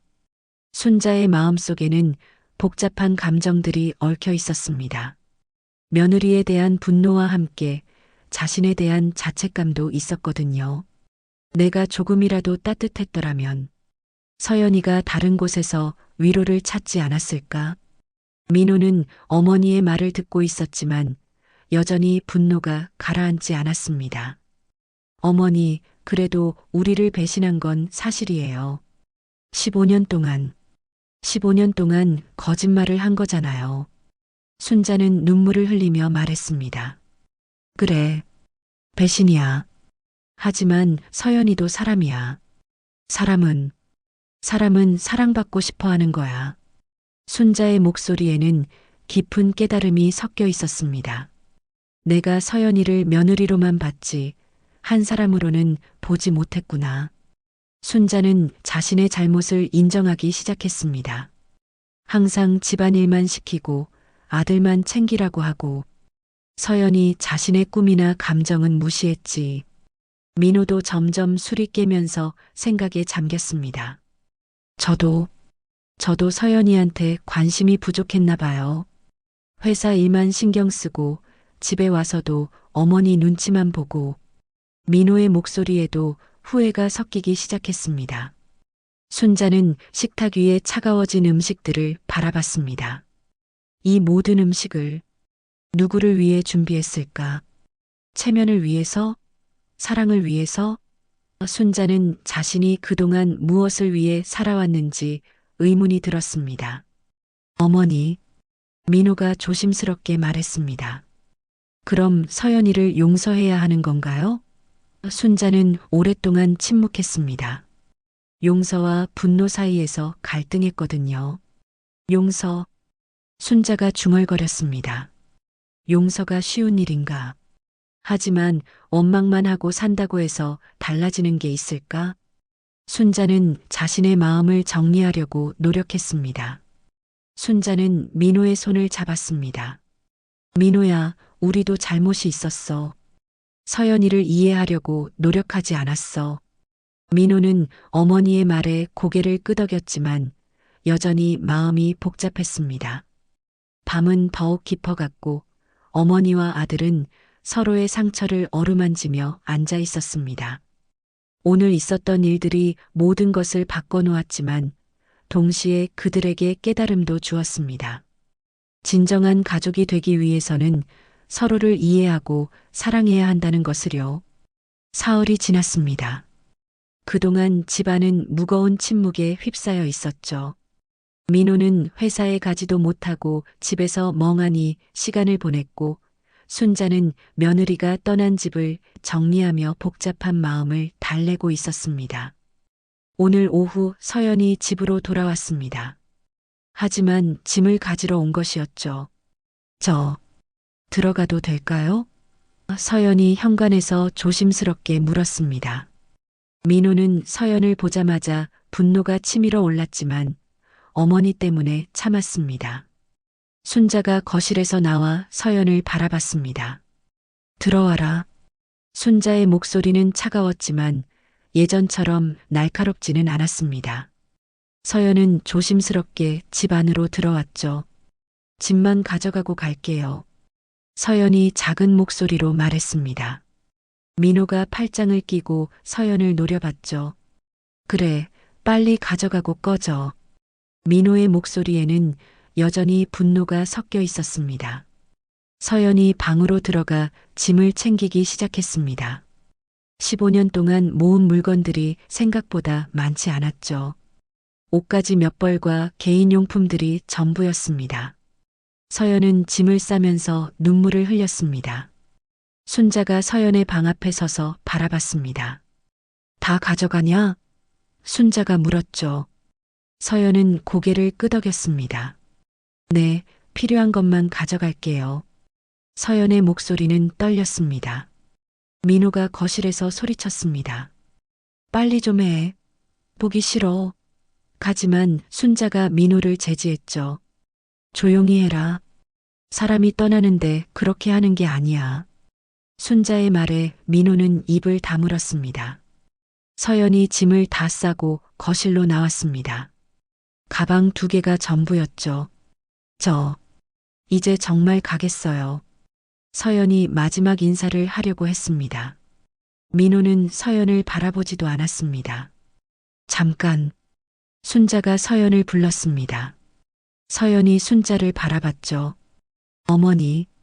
서연의 목소리에는 죄책감이 가득했습니다. 순자는 서연에게 천천히 다가갔습니다. 서연아. 순자가 서연의 이름을 불렀습니다. 네, 어머니. 서연이 고개를 숙이며 대답했죠.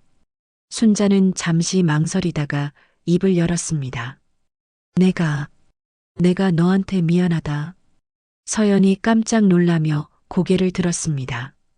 어머니, 뭐라고 하세요? 서연은 시어머니가 사과할 줄은 몰랐거든요. 민호도 어머니의 말에 놀란 표정을 지었습니다. 내가 너를 며느리로만 봤지 한 사람으로는 보지 못했구나.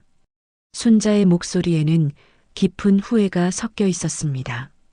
너도 사랑받고 싶었을 텐데, 이해받고 싶었을 텐데. 서연이 눈물을 흘리며 무릎을 꿇었습니다. 어머니, 정말 죄송해요.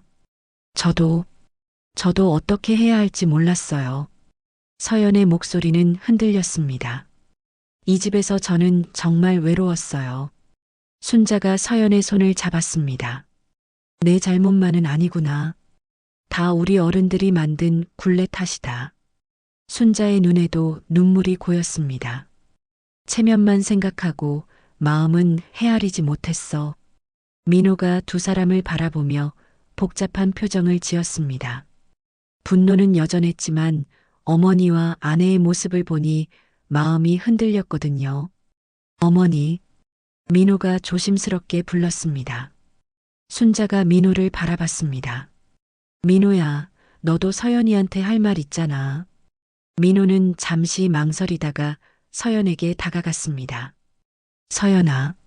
민호의 목소리는 떨렸습니다. 저도 미안해. 민호가 어렵게 말을 꺼냈습니다. 내가 너한테 관심이 부족했어. 회사 일만 신경 쓰고 집에 와서도 어머니 눈치만 보고. 민호의 목소리에는 후회가 섞여 있었습니다. 서연이 더욱 눈물을 흘렸습니다. 고마워요. 이렇게 말해줘서. 서연은 그동안 듣고 싶었던 말을 드디어 들을 수 있었습니다. 하지만 제가 한 일은 변명할 수 없어요. 순자가 서연의 어깨를 토닥였습니다. 그래, 잘못한 거야. 하지만 너도 사람이었어. 사람은 완벽하지 않아. 순자의 말에 서연은 더욱 오열했습니다. 민호가 주먹을 쥐었다 폈다 하며 말했습니다. 그래도 우리 이혼해야 해. 이미 돌이킬 수 없어. 민호의 목소리에는 아픔이 섞여 있었습니다. 사랑했던 사람을 보내야 한다는 아픔이요. 서연이 고개를 끄덕였습니다. 알아요. 저도 그게 맞다고 생각해요. 서연은 가방을 들며 일어섰습니다. 하지만 이 집에서의 시간이 모두 거짓은 아니었어요. 순자가 서연을 바라보며 말했습니다. 서연아, 앞으로 행복하게 살아라. 진짜 너를 이해해주는 사람 만나서. 순자의 말에 서연은 깊이 절을 했습니다. 어머니, 민호 씨. 정말 감사했어요. 그리고 정말 죄송했어요. 서연이 마지막 인사를 했습니다. 민호는 고개를 돌렸지만 눈가에는 눈물이 맺혀 있었죠. 서연이 현관문을 나서면서 뒤돌아보지 않았습니다. 뒤돌아보면 더 아플 것 같았거든요. 순자와 민호는 창문 너머로 서연이 멀어지는 모습을 지켜봤습니다. 어머니, 민호가 순자의 어깨에 머리를 기댔습니다. 이제 우리 둘만 남았네요. 순자가 민호의 머리를 쓰다듬으며 말했습니다. 그래, 이제 우리 둘이서 다시 시작하자. 1년이 흘렀습니다. 다시 추석이 돌아왔지만 이번에는 상황이 완전히 달랐죠. 순자는 부엌에서 혼자 간단한 음식을 준비하고 있었습니다. 예전처럼 거창하지 않았지만 마음은 더 편안했습니다. 민호는 거실에서 어머니를 도우며 상을 차리고 있었습니다. 어머니, 이 정도면 충분해요. 민호가 말했지만 순자는 고개를 저었죠. 아니야, 조금 더 정성스럽게 해야지. 하지만 예전과는 다른 의미였습니다. 예전에는 체면 때문에 음식을 준비했는데 이제는 정말 마음으로 하는구나. 순자가 혼잣말처럼 중얼거렸습니다. 민호가 어머니를 바라보며 미소를 지었죠. 어머니, 많이 달라지셨어요. 순자는 송편을 빚으며 지난 1년을 되돌아봤습니다. 처음에는 정말 힘들었었죠. 동네 사람들의 시선도 부담스러웠고 혼자 지내는 것도 외로웠습니다. 하지만 시간이 지나면서 점점 마음이 편해졌어요. 민호야, 서연이 소식은 들었니? 순자가 조심스럽게 물었습니다. 민호는 잠시 망설이다가 대답했죠. 네, 지난달에 재혼했다고 들었어요. 순자는 고개를 끄덕였습니다. 그래, 잘된 일이야. 민호는 처음에는 서연의 재혼 소식을 듣고 복잡한 마음이었습니다. 하지만 이제는 진심으로 서연의 행복을 바라고 있었죠. 어머니 말씀이 맞았어요. 서연이도 행복할 권리가 있잖아요. 순자가 민호의 어깨를 토닥였습니다. 너도 이제 새로운 사람 만날 생각해봐라. 민호는 쑥스럽게 웃었죠. 아직은 어머니랑 이렇게 사는 게 좋아요. 순자는 따뜻하게 미소를 지었습니다. 식탁에는 갈비찜과 전, 그리고 송편이 소박하게 차려져 있었습니다. 예전처럼 화려하지는 않았지만 진심이 담겨 있었죠. 이제는 체면이 아니라 진짜 마음으로 모여야 한다는 걸 깨달았어. 순자가 말했습니다. 민호는 어머니와 단둘이 앉아 식사를 했습니다. 어머니, 이 송편 정말 맛있어요. 민호의 칭찬에 순자는 기뻤죠. 내가 좋아하니까 다행이다. 어머니와 아들 사이의 대화는 예전보다 훨씬 자연스러워졌습니다. 그나저나 사돈댁은 어떻게 지내시나? 순자가 물었습니다. 민호는 잠시 생각하더니 대답했죠. 이혼하셨다고 들었어요. 김태수 아저씨는 혼자 지내신다고 하더라고요. 순자는 안타까운 표정을 지었습니다. 그분도 참 불쌍하네. 가정을 잃고. 순자의 목소리에는 동정이 섞여 있었습니다. 예전 같았으면 분노했을 텐데 이제는 이해할 수 있었거든요. 사람이 외로우면 그럴 수도 있구나 싶어. 민호가 어머니를 바라보며 말했습니다. 어머니, 정말 많이 변하셨어요. 예전에는 상상도 못했을 말씀을. 순자는 쓴웃음을 지었죠. 나이가 들어서야 깨달았어. 사람을 미워하는 것보다 이해하는 게 낫다는 걸. 식사를 마친 후 순자와 민호는 거실에 앉아 차를 마셨습니다. 민호야, 우리가 겪은 일이 참 힘들었지만 나쁘지만은 않았던 것 같아. 순자가 말했죠. 민호도 고개를 끄덕였습니다. 맞아요. 만약 그 일이 없었다면 우리는 계속 가짜 가족으로 살았을지도 몰라요. 민호의 말에 순자는 깊이 공감했습니다. 체면만 생각하고 진짜 마음은 모른 채로 말이야. 순자는 창밖을 바라보며 말했습니다. 서연이가 남긴 고백이 우리 가족의 가식과 체면을 깨뜨린 셈이지.